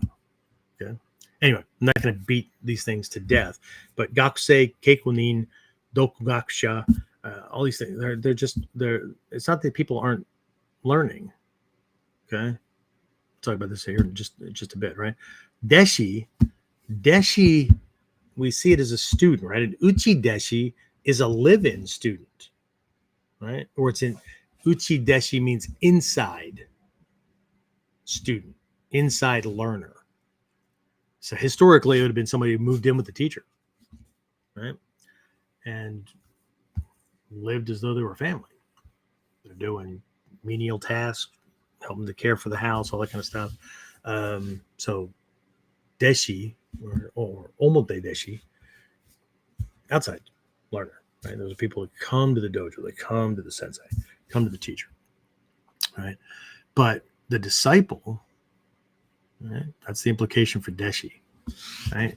One who dedicates themselves to a teacher and receives the art, receives what that person possesses, heart to heart, mind to mind. They're not just there to learn physical movements. Okay? And again, we all have freedom of choice. We choose what we're going to do. Or we can believe that life is chosen for us, and so I'm stuck, and therefore I can't be this thing I really want to be, or whatever. Well, as Hatsumi Sensei has always said, if that's what you believe, whatever it is you believe, you're right. Okay, because you're gonna, until that changes, you're gonna operate based on that perspective. And it's foundational in Mikyo as well. Right? So a Gakusei learns information. A Keikunin, right, the practitioner, learns skill. A Dokugakusha, right, the self-taught, right, learns technique. But only a Deshi learns transformation. They, as a person, right, change, grow, right, become a walking, talking, living example of the art, of the lessons. Okay. So here comes the contradiction. Is it wrong for a teacher to look at numbers? Okay. Because Hatsumi Sensei said, right, if you're in business or you're, doing this as your job or whatever, then, you're not really doing Budo. And see, this is the same as that analogy with the camel passing through the eye of a needle. Okay. It's intent. It's focus. Right. Because that was a part of Ishizuka Sensei's story with him too, right? He told all of his students, right, have skill sets, have knowledge, whatnot that you can apply so that you're not trapped in making money solely from the teaching of martial arts. Because during lean times, when you need money, you'll end up selling information for money, right? Your vetting process will fall away. Right? Which is why my dojo is set up in tiers or in layers, different programs, but also why I apply the knowledge from this coupled with my experience in the world in law enforcement and counterterrorism and all that to help corporations with workplace violence consulting and things like that. Right? One must be careful. That's the point. Okay. But I don't know if anybody's noticed or not. So the short of things is my answer is it wrong for a teacher to look at numbers? My answer is absolutely not. Okay. One needs to be cautious, right? But say, again, if most people are only having techniques demonstrated and then they're copying the techniques and they'll maybe read some stuff, mostly not, whatever, right? Then they're missing a lot of these lessons because earlier I said, right, the books and the videos and all that kind of stuff are like scrolls. Okay. Hatsumi Sensei puts a lot in these books. A lot. Okay? And he's written tons and in articles. And when we're watching the videos on YouTube, of actually being at Hombu or when we used to train at Ayase and stuff like that, right? Everybody's just waiting for the next technique to be demonstrated. Shit, some people just fast forward to him because sometimes he'll go on and talk about principles and concepts or how things relate to other things. And he's talking about life. He's talking about how people think, and he's talking about how people process things. And he's making connections where you can find how this is a universal principle because it shows up in no plays, or it shows up in this or that Western or Japanese or Chinese authors' works, and it goes back through time and all those kind of things. And people are like, yeah, what's the next technique? Okay.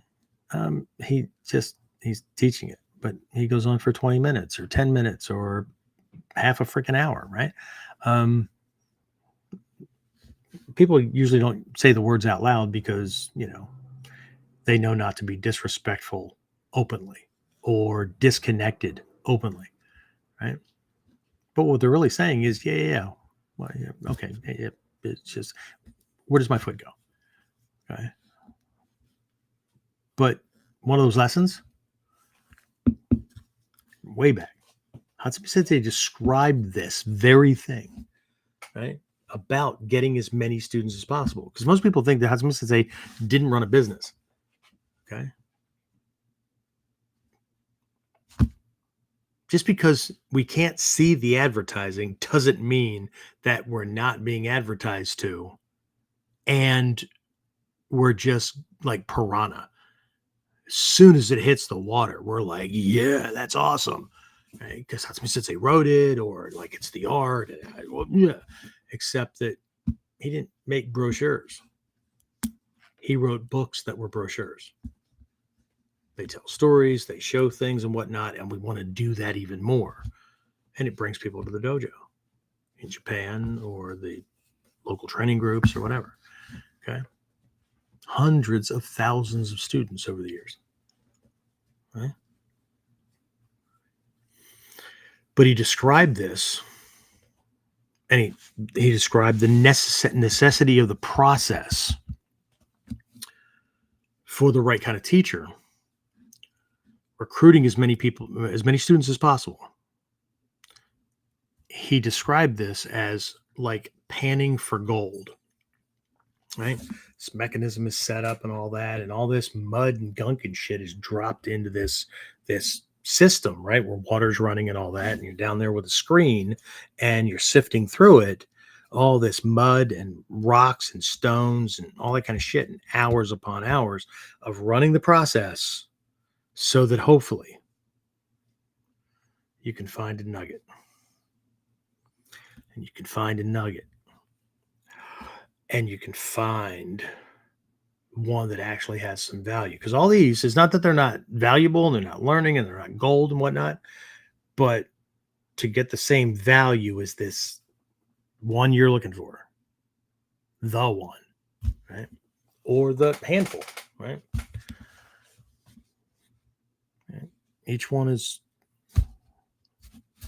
how much? Is it a fleck? Is it a flake? Is it a chunk? Is it a right? Okay. And I know we don't put eco doesn't want to be reduced to this kind of stuff, but you're not being reduced.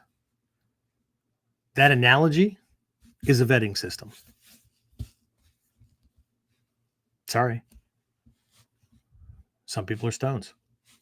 Some people are bigger rocks. That doesn't mean they don't have value, right? I could be panning for gold and throw away a whole bunch of stuff, but I may have thrown away all these gemstones and whatnot that if I were looking for those, was shit, right? But in Mikyo, there's a description about gold Buddhists and brass Buddhists, not Buddhas, Buddhists, okay? Because they look the same. As a matter of fact, brass Buddhists, if we look at statues, right? You have a statue that's made out of gold. You have a statue that's made out of brass. Right? Given that the brass is polished on it, they're both polished equally, right? They're both very bright, and we get it, right? But if we don't understand what we're looking at, the brass is actually shinier. Okay? And it's also lighter. So it's easier to carry, easier to move around. That points to comfort, those kind of things, right? The gold, yes, it's shiny, but it's also heavy as shit. Right? So moving it around, carrying it, whatnot. Right? So when we talk about gold Buddhist and brass Buddhists, what we're talking about is on the outside, they can look the same.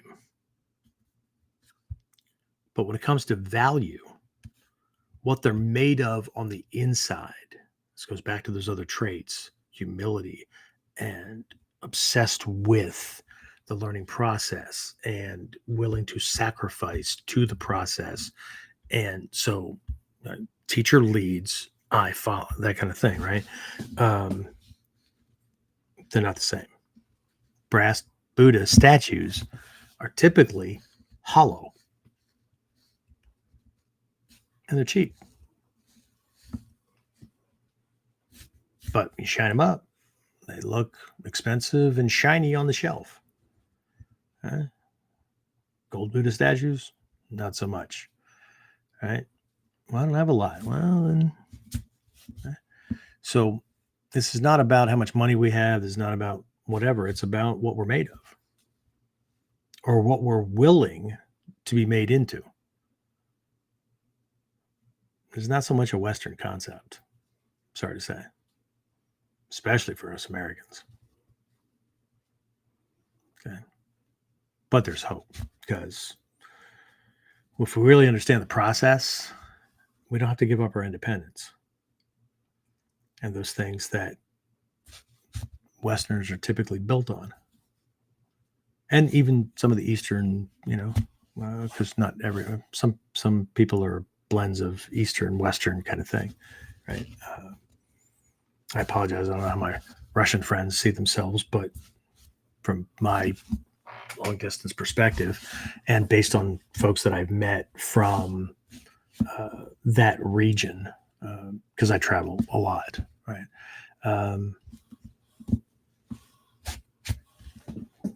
It's not the same as the hard Westerners, but there's a lot of similarities.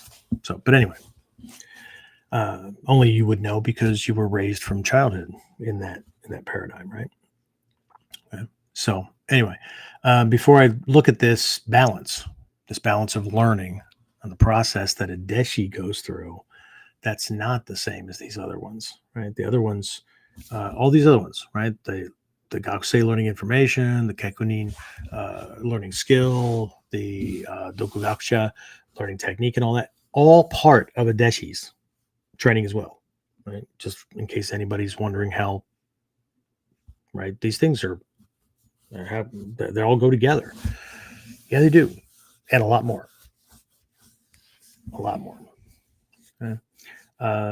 James, any questions or comments? No, nothing else at the moment. Probably put him to sleep. What do you think? All right. So if you saw and I'm not going to bring it up, you guys can always go back and look at the emails or the social post or whatever that I put out when I promoted this particular episode. The folks on they're going to end up be getting this through Spotify and all those places. There may or may not be the image on the thing that we use. We tend to use a standardized template, but I'm going to describe it in a way that you should be able to put this together. Okay. So if you imagine, right, because what we're looking at here is the balance of learning for a Deshi, right? If you imagine the yin yang symbol, right, the Omyo-do, okay, in-yo, okay.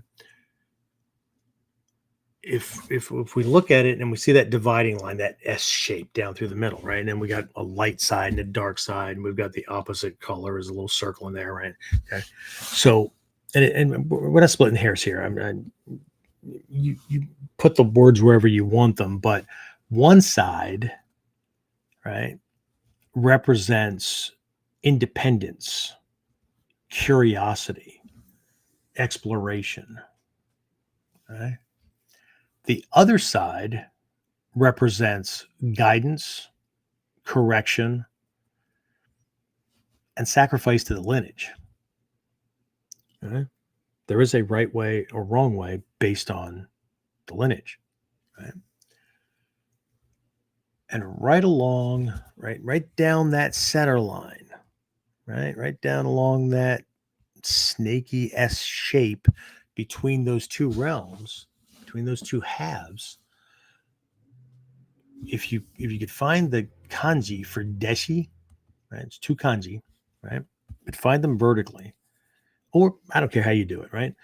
But if you superimpose that so that it sits across, it sits between those two halves, okay? So it's equally in both realms, okay? That is where things sit, okay? It's not all academic. It's not all just experiential, right? It's not just about lineage and sacrifice. It's also heavily on like doing a lot of the work. Hatsumi Sensei has always said a student should not be taught everything that you know. This is not about secrecy and like if you teach him everything, then he can use the stuff against you. That's paranoid bullshit. And besides that, if the teacher is always working on stuff, they can't possibly teach the student everything they know. because they're moving forward as well, right? The student should feel like they're running to catch up. You don't teach them everything you know because, one, it creates a dependent student, right? Because spoon feeding, it's like being a helicopter parent, right? Let them make mistakes. As long as they're going to kill them, let them walk into a wall. Let them see the error of their ways. That's how they learn. That's how that way they won't be resentful of the lesson. They'll have to figure out how to make things work or to realize that some things truly are, like, at least in this realm of existence, impossible. Right? But if the parent or the teacher tells them things don't work that way, right? You have to learn it this way. That breeds resentment and doing shit that, like as an ex-cop. When I was a cop, I never told my kids not to do drugs because it was against the law or I'd beat their ass. Because that's a recipe for kids doing things just because it's taboo. Just because, let's see if I can get away with it. What's the big deal? That kind of thing, right? What I did was I showed them pictures of people who were addicts. And if I could find them, I showed them before and after pictures. My kids made the decision on their own. Not because I gave them a rule to not do it or else. Here's results. See, I'm not telling you you can't because you'll hide it from me and do it anyway. And I'm showing you pictures. You could still try it anyway. But what I'm showing you is they thought they had control of themselves as well. But that's a strong monkey. Yeah. So same thing. Teachers will do that shit. Set little barriers up, all that, right? Yakusei doesn't want that. Yakusei wants the lessons. They can pass the test. Right? Okay. Some of these other people, well, we'll talk about them in a minute. Okay. Because some think that they're students, but they're not. Okay. They're learning and they're studying and they're developing skills, but that doesn't make them a student. Okay. So, but either way, let's get back to the Deshi, right? This the kanji, I have them laying across both because mastery doesn't live in either extreme. It doesn't live in blind obedience, nor does it live in ego-driven independence. People shop for martial arts like they shop for churches. Okay, they change churches as soon as the priest or the minister is teaching sermons that they don't want to believe in, or it puts too much responsibility on them, or they don't believe that to be true, or that's not the way they would translate things, right? We do the same thing with jumping martial arts schools. Okay. They buy it because it makes sense to them, or they buy it because they want to believe that, or they buy it because that's cool and looks powerful and that's what they're looking for. It has nothing to do with whether or not it's true or not. I know. This lesson will be taken the same way. Right? So this balance of learning, right? It lives in the balance between them, right? Where humility meets responsibility, right? And that's a space where real transmission can happen, right? Not when the teacher speaks, right? And the student just hears, right? It's not just blind obedience, right? But when both, this might sound a little woo-woo, but when both resonate on the same frequency, right? There is a bond. There is a mutual trust. The teacher trusts that the student will learn the lessons correctly. The teacher trusts that, the teacher trusts the student will learn it correctly. The student trusts that the teacher's lessons or trials or challenges or whatever is a necessary part of the process. And the teacher is acting in good faith in the student's best interest. Okay. So there's kind of a bridge here, right? That's why when I was once guided, there was this visualization exercise that I had to go through. right? I say I had to go through it. Did I choice and go, I really don't like that stuff? Can I just bow out and wait until this is over and I can come back? My teacher would have said, yeah, sure. I don't want you to be uncomfortable.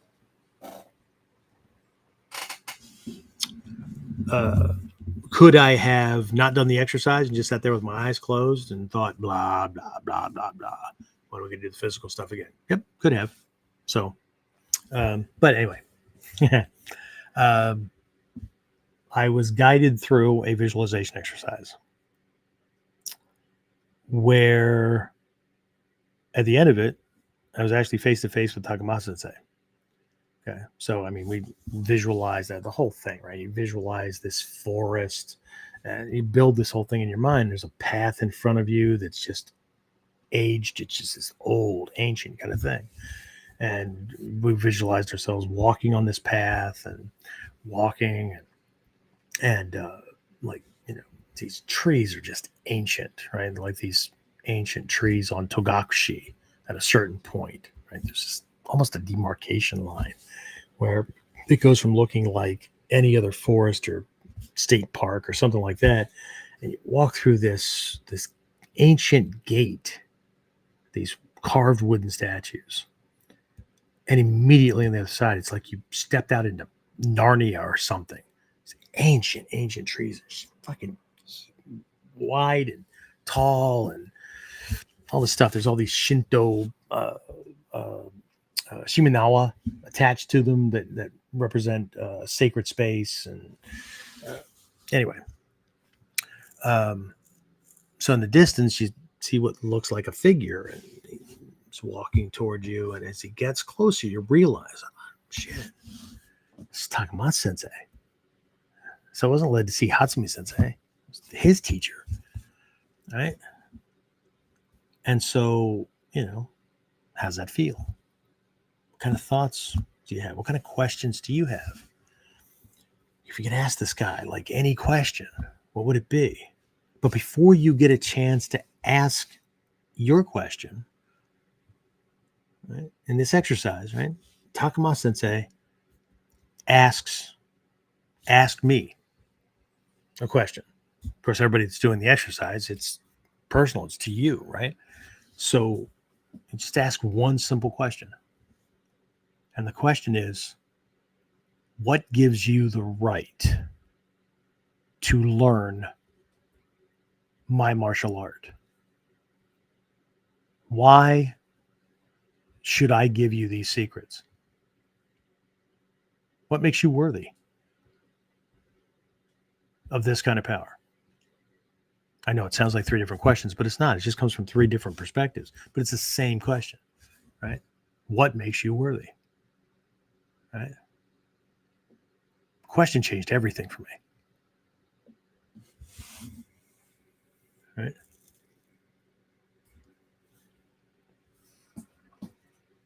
I had no answer in that visual. It was just this moment. Of course, it was in my mind, right? I wasn't actually facing Takamatsu, but what if time travel existed? What if you found yourself face to face with him or Toda Sensei or whatever? And that was the question you had to answer. What would you say? I don't know. Just because I promise that I will learn it.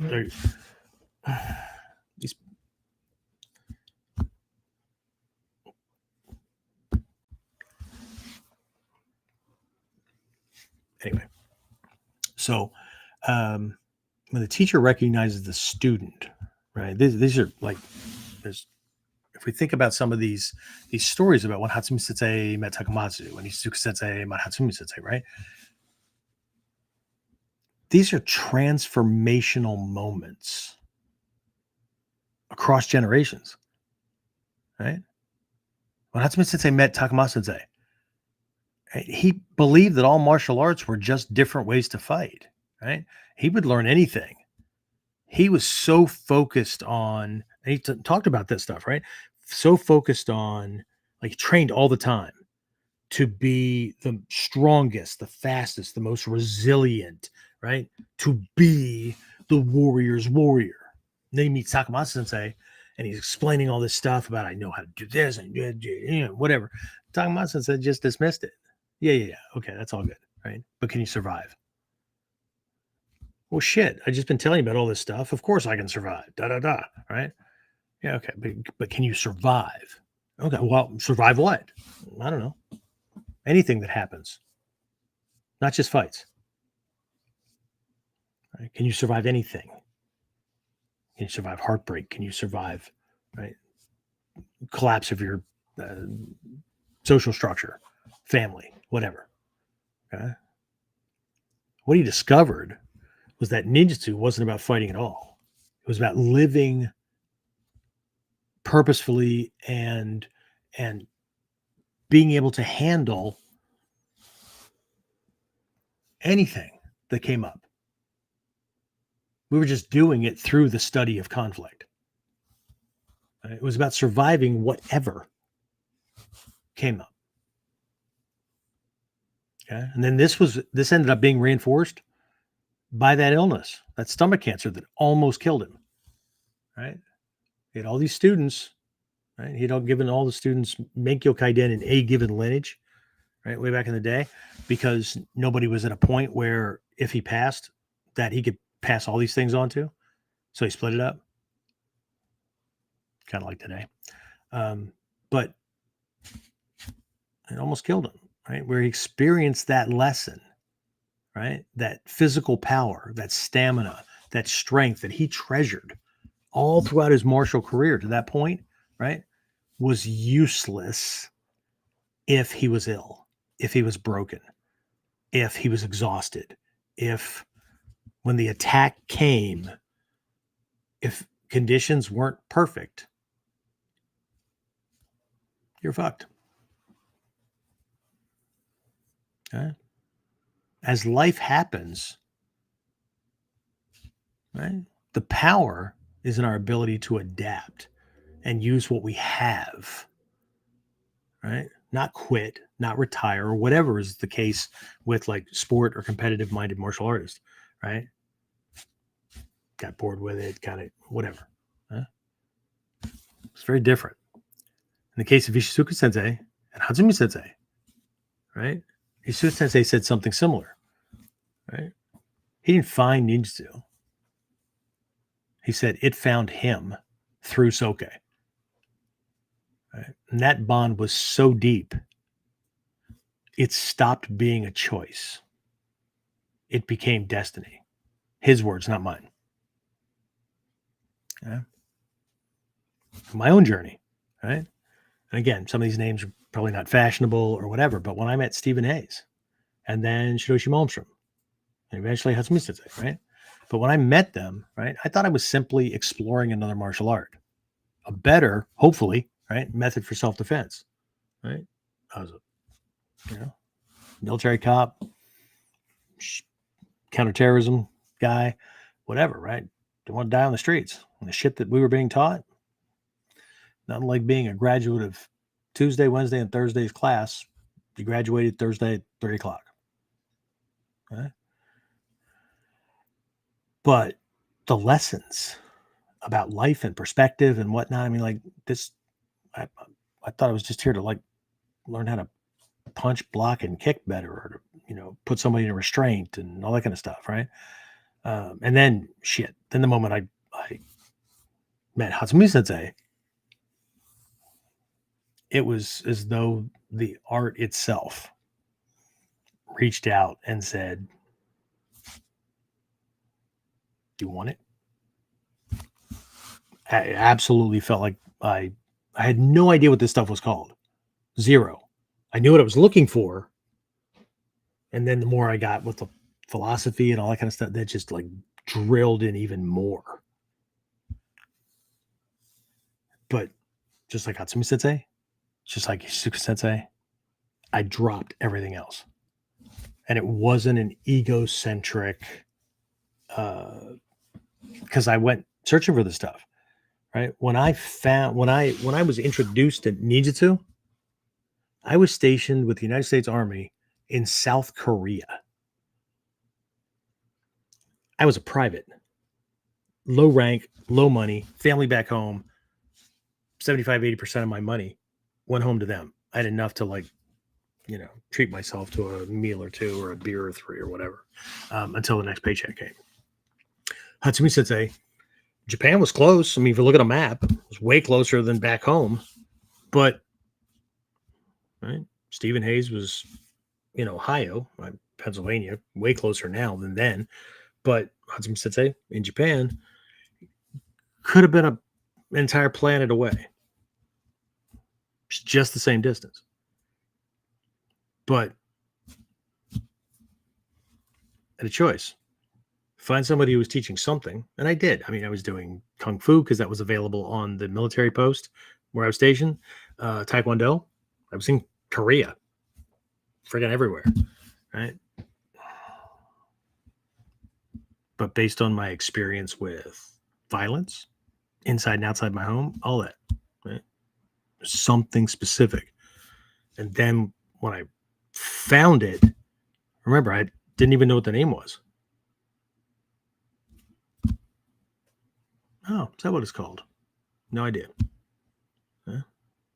So this is not like, I picked something and had an egocentric, because before that, right, I had studied in small circle jiu-jitsu, large circle jiu-jitsu, a couple of forms of Kung Fu, Taekwondo, Tang Soo Do,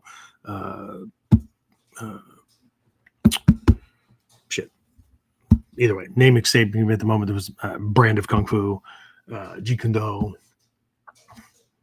Some got me closer, some whatever. Some I resigned that, well, shit, guess I'm just going to have to get good at this. Always felt like something was missing. And then when I found it, holy shit, this was nothing like I expected.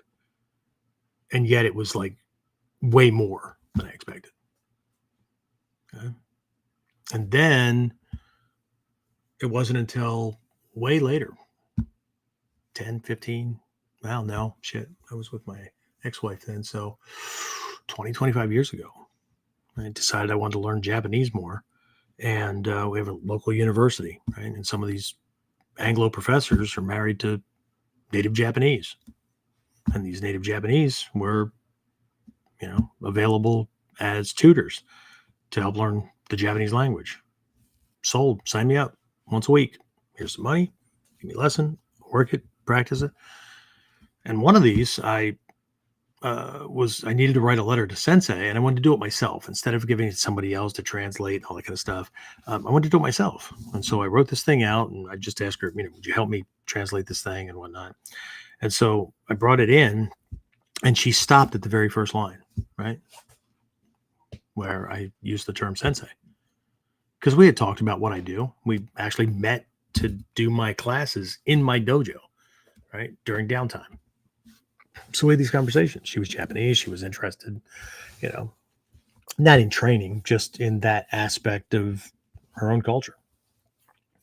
And so, in English, right, we're here, whatever, everybody uses Sensei, right? But she said, based on what you told me, he teaches you more than just martial arts, right? Just more than the fighting and techniques and things. Like there's philosophy and like how to live and how to see things and those things. And I said, yeah, there's a lot. And she said, I don't think this is the right word. I said, but this is a word that everybody uses. She said, I don't care. Right?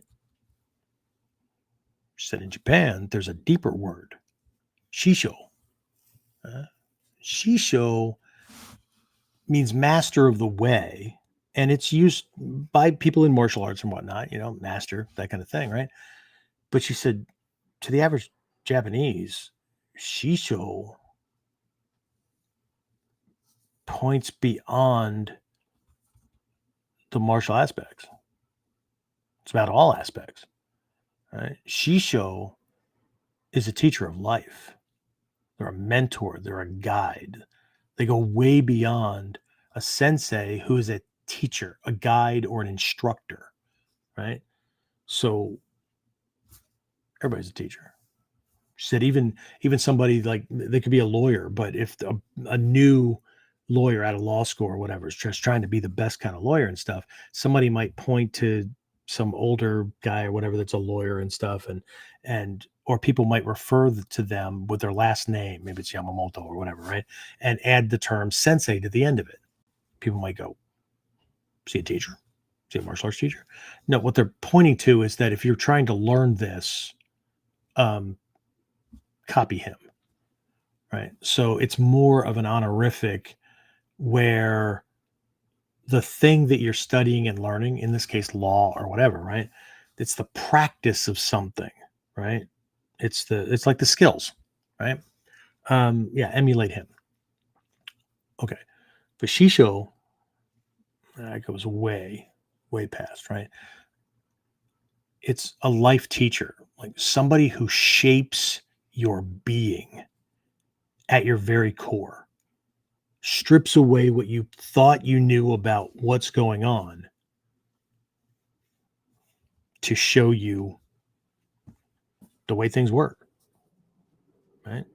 The skills, not just the skills, but the personal traits and characteristics, the soft skills and whatnot that you're going to need to be able to see things clearly, to better know how to or when not to use those skills, right? This points to a principle in our art, kotsu, right? The kotsu of a technique. Okay? Most people know the word kotsu to mean bone.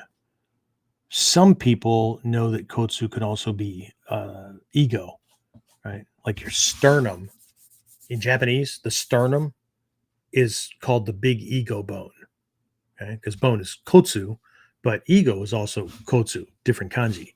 The sternum is called the big ego bone because people with a big ego puff that baby out and just jut it out at the world, right? So it's kind of a play on words, right? But kotsu in Budo, the kanji we're using for kotsu is essence or the essential nature of. And I did an exercise with folks during camp on the kotsu of ichimonji no kata, right? So if we understand the kotsu of the technique, right, a lot of people can get their heads wrapped around the fact that the kata is a model of principles and concepts, strategies, and tactics in physical form. Here's what we're doing, not just how we're moving and we're hitting his arm, or we're doing uke nagash, and then we're chopping his neck and things like that, right? That's baby talk. I mean, it's important to get the moves right, but this goes way beyond the form, right?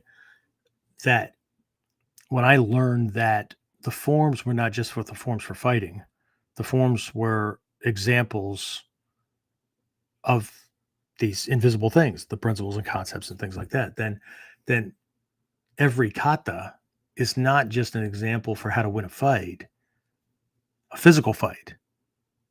It's also a kata for conflict resolution in any form. Right? So if somebody's yelling and screaming at me, and they want to be arguing, right? And we understand the kotsu, the essence of Ichimonji no kata, right? We step back, which is what, right? We're rendering whatever the attacks pointless, right? We're discerning the entire time, right? We have zanshin going on. We're paying attention, right? So we can identify weaknesses, strengths, and whatnot. We're going to avoid the strengths, right? And we're going to identify weaknesses, right? The way they move, when things open up, what they expose, those kind of things. So when it's time to move, we do something that stalls them or otherwise breaks their balance so that they can't operate in our direction the way they want to for that brief moment where we counterattack. But what are we counterattacking? It's not just like brute force, whatever, right? In our system, we are targeting only the weaknesses, the things that they cannot defend, or when they try to defend it, it just makes shit worse for them. This is the kotsu. Somebody's arguing with me, right? I emotionally detach right? I control my mind and I control my heart so that I don't feel the need to sling shit back at them, right? I pay attention, right? So that whatever they're slinging at me doesn't affect me, right? If they're throwing things at me that are true, then I can deal with those things later. Either way, right? I'm not ignoring it. I'm ignoring it for the moment. Okay, that's true. I should work on that, right? But I'm going to set that off to the side. Things that they're embellishing, I'll say that's important, right? So maybe it's a little bit of a problem, but they're making a mountain out of a molehill, so to speak, right? So I'll remember those, okay? But that's going to be kind of a backup, right? What I'm listening for is shit that they made up, okay? Because when people argue, when people fight, right, they're more about saying or doing things so they can win. Problem with that is that when they make shit up later, when everybody's making up, right? I really didn't mean it. Bullshit. Okay, nothing can come out of your mouth that hasn't already been in your head or your heart for a while. It's just you had your filters up, right? But now that you want to win a fight, now you're willing to say it. And then culturally, we've been taught that we can just apologize and try to take it back. But the reality is nothing's ever going to come out that's not in there first. So when they do that, if they've made it up, right? If it's a lie, I say that's what I'm going to target when I go back. So when they take a breath or when I'm done with this thing, I have what I need. Whoa, my turn. And then I'm only going to target the shit that they can't defend without making their position worse. Teach emotional kata in a simple thing, but it's non-physical. This is what we mean by living the art, not just imitating it. Okay. So again, most people meet a sensei. Only a few ever find or are found by their shisho. That's why the teacher-student relationship in Ninjutsu isn't about, or just in all Japanese Budo, right? It's not about signing up for classes. It's about being chosen for transmission. Even in the Bible, it says, many are called, few are chosen, right? Again, ego doesn't like this, right? Because pick me, right? Hatsumi Sensei has said, to be a true student is to empty yourself. Only then can the art fill you. Okay? All right, I'm just going to keep on going here because we're pushing the length of this episode, right? So, teacher's purpose, right? A true master looks for three things before they transmit. That doesn't mean that they're not teaching knowledge. That doesn't mean they're not teaching techniques. When everybody gets stuff that will serve them, okay? But the teacher has to identify somebody who's looking for depth, not who just says they are. That their actions and the presence of this person speaks something, right? They're not making it up. It's genuine. Right? You see this in self-sacrifice and all kinds of things, right? The teacher's looking for at least these three things, right? Loyalty to the lineage. I would also add that they're just like jazzed about martial arts, okay? But you know what? A shisho in the realm of music would be looking for somebody that, just when they hear music or they play it or whatever, you can see they feel it. They're not just playing music. That music is an expression, right? But there's loyalty to the lineage. Hatsumi Sensei, back in 1998 at the Princeton Taikai, when he said that because people didn't understand ninjutsu, right? This is 98, right? This art hit the U.S. in like somewhere between 78 and 80, right? Big ninja boom and all that. And, but he said, way too many people, because they misunderstand it, they are getting hurt they're hurting others, right? And because Ninjutsu is a variation on conventional Budo skills, like how do you vary things that you don't understand? So for a while, we're going to focus on conventional Budo. So before we return to Ninpo Taijutsu, we're going to focus on Budo Taijutsu. And most of you know my story because I've explained this before, that long before that seminar was ever over, right? People were saying, oh, we don't do ninjutsu. We do Budo Taijutsu. And well, the rest is fucking history. But anyway, uh,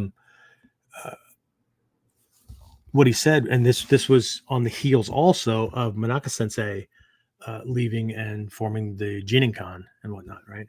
And so when Shoto Tanemura left the Bujinkan to form the Genbukan, a bunch of mudslinging and stuff, not from Hatsumi Sensei, Tanemura Sensei, just he's doing it wrong, violating the lineage and all this stuff, right? It was a mess.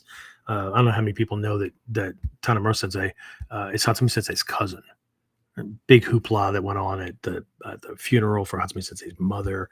Just a whole bunch of it was a shit show, right? Worst thing I ever said or I ever heard Hatsumi Sensei say about Tanemura Sensei was he's always wanted to be in charge, so now he is. Of course, I wasn't in all the meetings, but that's the worst thing I ever heard. But when Manaka Sensei left, there's a whole bunch of cultural thing, and I've explained that in the past. Hatsumi Sensei said what he's doing and how he's teaching. People need that. Okay? He's uber focused on basics, and a lot of people they think they have it because they're collecting techniques, but their basics are terrible, right? So he's what they need or what he's teaching and how he's teaching it. People absolutely need, right? But he said, but at a certain rank level, you have to pick a teacher. The lineage demands that you pick a teacher because at that point, it's like a doctor who's a generalist who hits a point where they decide that they're going to be a specialist and they go through a fellowship. This is not an intern. This is not a residence. They go through a fellowship. So they're going to go from an internist to maybe being cardiopulmonary or, brain surgeon or something like that, right? And so they have to commit to the lineage. They have to commit to that path, right? That's what we're talking about, right? Loyalty to the lineage, right? 2, they must have a respect for the process. Right? 3, they must have a capacity to carry it forward with integrity. When a teacher finds a student with these traits, they know that the art will live at least another generation. Okay? That's how we honor our teachers, not by collecting scrolls or certificates or rank or the number of kata we know or whatever, but by living what they gave us. Right? This ceases to become something that we do, and we take it in so that it becomes who we are. Nagato Sensei has said, you must live Budo in your daily life, or it's just a performance. It's just imitation. Okay? So, again, as always, right? If Kuden, right, this podcast, right? This is how I establish the theme of training for each week, right? If this is about the invisible thread between teacher and student, then using the kotsu, the essence, right? Then this week's Whiteboard Wednesday, I'm going to focus on showing you how to train to be worthy of that trust, right? So how do we set up training so that it's not based on preference? It's based on process. Okay. So my plan, and that will move into Friday's masterclass, right? We're going to look at how a single technique or a single waza. I showed some folks one particular one this weekend during fall camp, but how a single technique, a single movement, a single waza, right, evolves. I'm going to say through the ranks, but I'm talking about through skill proficiency, skill progression, personal development, because it's not just about the physical moves. Like any monkey can do the moves. Okay? What we're talking about is going from mechanical execution to calm precision under pressure. Right?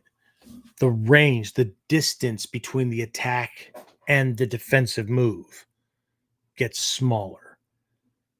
But it gets smaller because our confidence, not in our ability to do the technique, but in our confidence in our kamae, in our knowing where the fist is going when and where it'll be when it gets where it's going. Not just in the model, but when somebody's throwing whatever they want. Right? I'm not just looking at the movement of the fist and the arm. I'm looking at the space that's growing or shrinking or being created in that process. Right? Hatsumi Sensei has always said that when you understand that you're not controlling him, you're controlling yourself and the space, everything changes. Okay. But there's also this other progression, right? This seamless flow and this confidence and whatnot that comes out of mental states, right? Many of these things they're all in the Seishin Teki Kyoyo book that I wrote, right?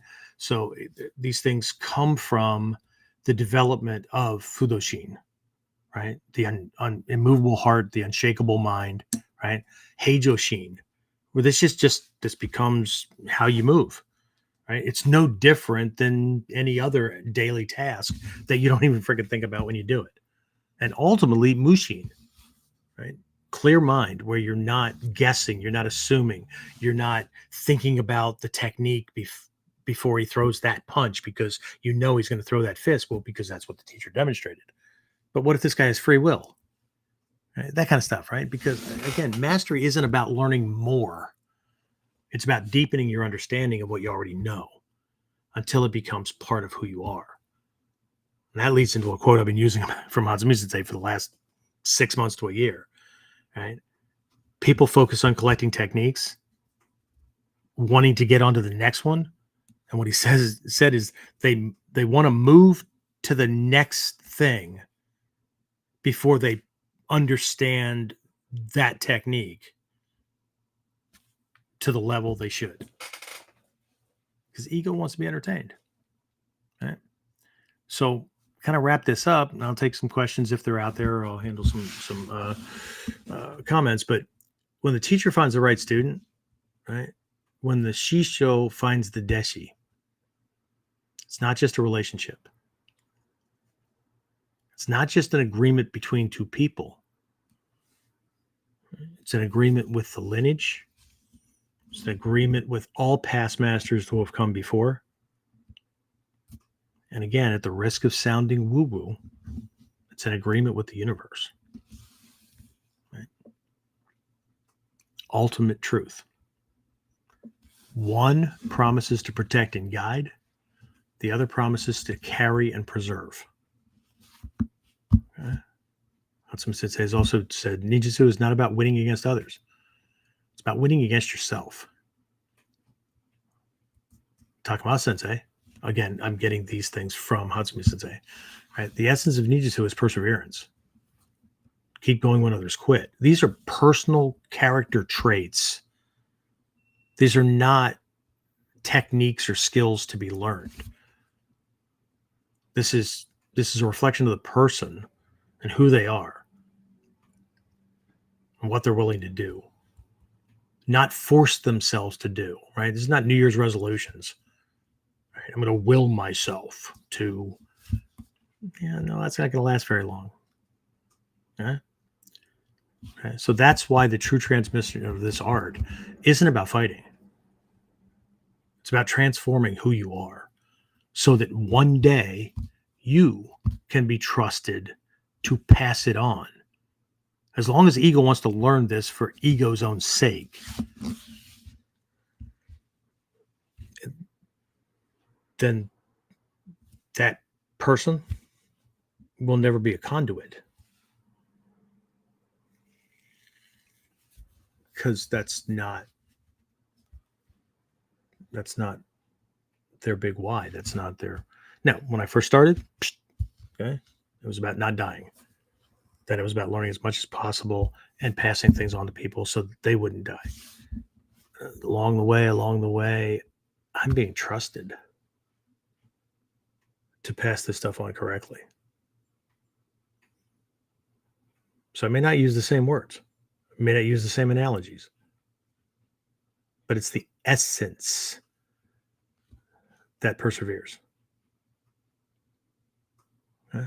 So anyway, just a quick reminder for the week, right? If you want to go fall camp 2025, well, you can't because we're done. However, I think tomorrow I'm gonna. There's people have been asking me about things. While the camp was not for everybody because we didn't do a bunch of techniques at all, it was about breaking things down to small pieces that if you get them right, the technique gets way more powerful. I think what I told people is if you get this stuff to what I covered this weekend to 10%, 20% improvement, like you can do it like we were presenting it, you'll be better than 90% of people practicing. Okay? Because you have to focus on things that go beyond good enough. The definition of good enough changes, right? But either way, I'll open the doors again for anybody who wants the videos. It's still a pre-order thing because we just got things converted to a certain point, and we have to edit things, so they're probably not going to be available on a dashboard for at least another week or two. But for a couple of days, maybe I'll open it up for anybody who wants them. And after that, well, then they're going to go in the archive with everything else, all the other past camps. All right. Don't forget, if you want to have any questions about like the Platinum Inner Circle program, if you're looking for somebody that can help you, if you're looking for coaching to this level or whatever, love to talk to you. I'm not here to steal anybody's students. So if you're with somebody else, that's going to have to be a part of the conversation as well. Right. So, but as my students know, at a certain level, which is what my online students, they have no choice. That's why the group is so damn small. We're not just doing physical techniques. If that's what you're all about, just do the do-it-yourself training or whatever. But I look for way more, just like my teachers look for way more. People are tested on physical skills. They're not honorarily given rank unless it's a slap to the face and a kick to the ass. But their level of understanding is tested, and their improvement and development as a person and the results they produce in life is also watched as well. Okay. I had to go through it.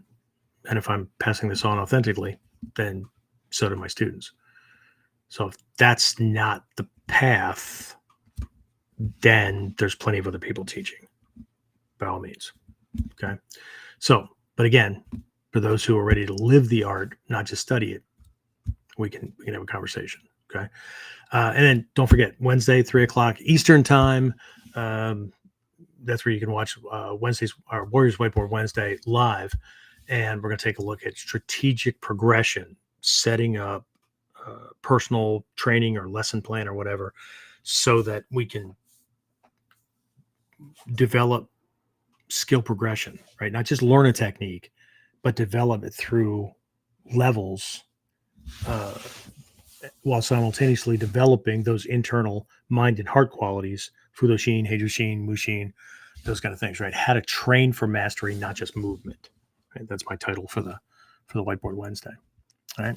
So anyway, with that being said, James, if I didn't put you to sleep as well, sorry, this one went over. So questions, comments, complaints? We still have a couple of hangers on, sticky boogers. They've hung on, but they haven't said anything. Oh shit! All right, well, I'll give you 30 seconds. Questions? No, if you're processing this stuff, if you need to wake up and listen to the rest of it from the point you fell asleep, whatever, you can always leave comments for us.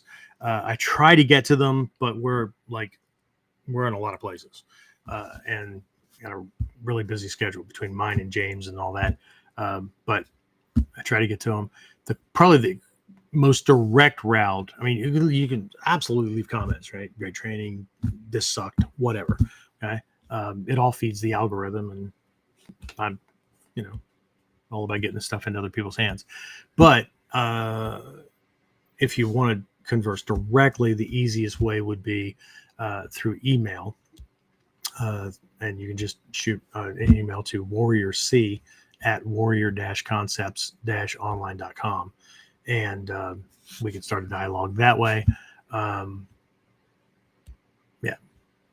Probably be the best way to do things. Just know that I try to answer emails within 24 to 48 hours, a little bit longer on holidays or weekends.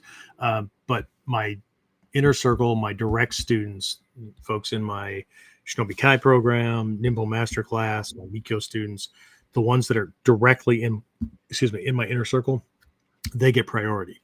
So if it takes a little bit, just have some patience, and also realize that I've got security set up on things because we have spammers and all kinds of shit to do things, and so it might get bumped over. Just like if I send something to you and you have a Gmail account, James, what are the chances that somebody might have it thrown into, even if they've been getting emails from us for 2 years, that Gmail will suddenly toss it into social, promotional, or spam?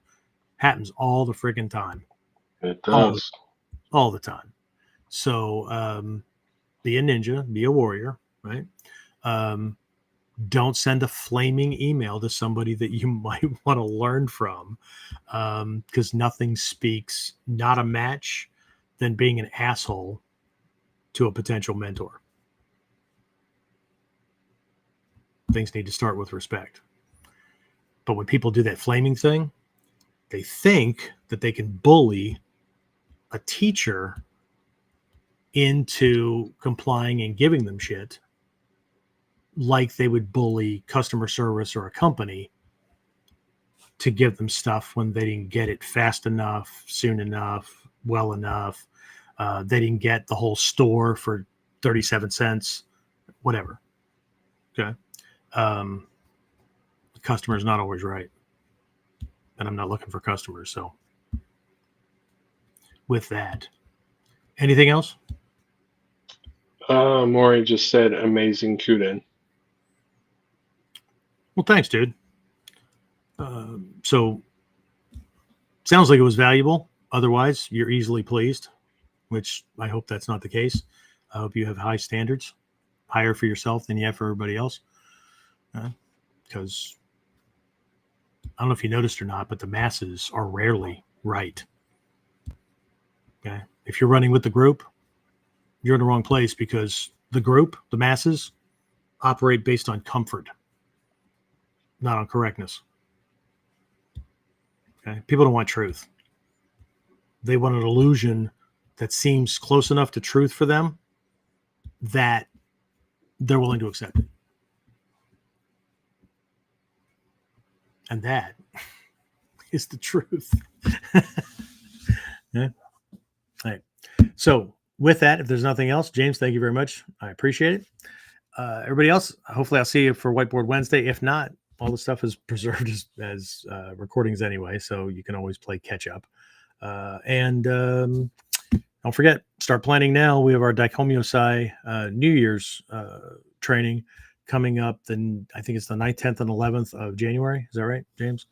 And Yes. I will be very, very shortly here, hopefully this week, getting the information up for.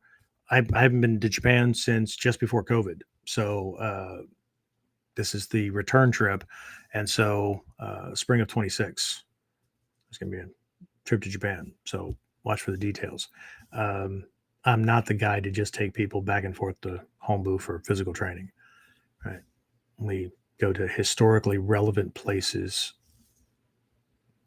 connected to this training on all fronts. So it is a training trip, just not the way everybody else does it.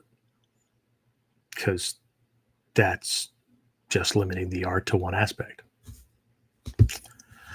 And that's not what I've been charged to pass on. So here we are.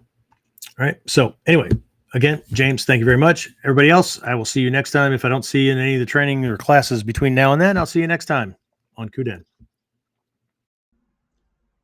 Get more of Kuden Radio, subscribe through your favorite podcasting site, or join our clan of serious modern warriors at onlineninjaacademy.com.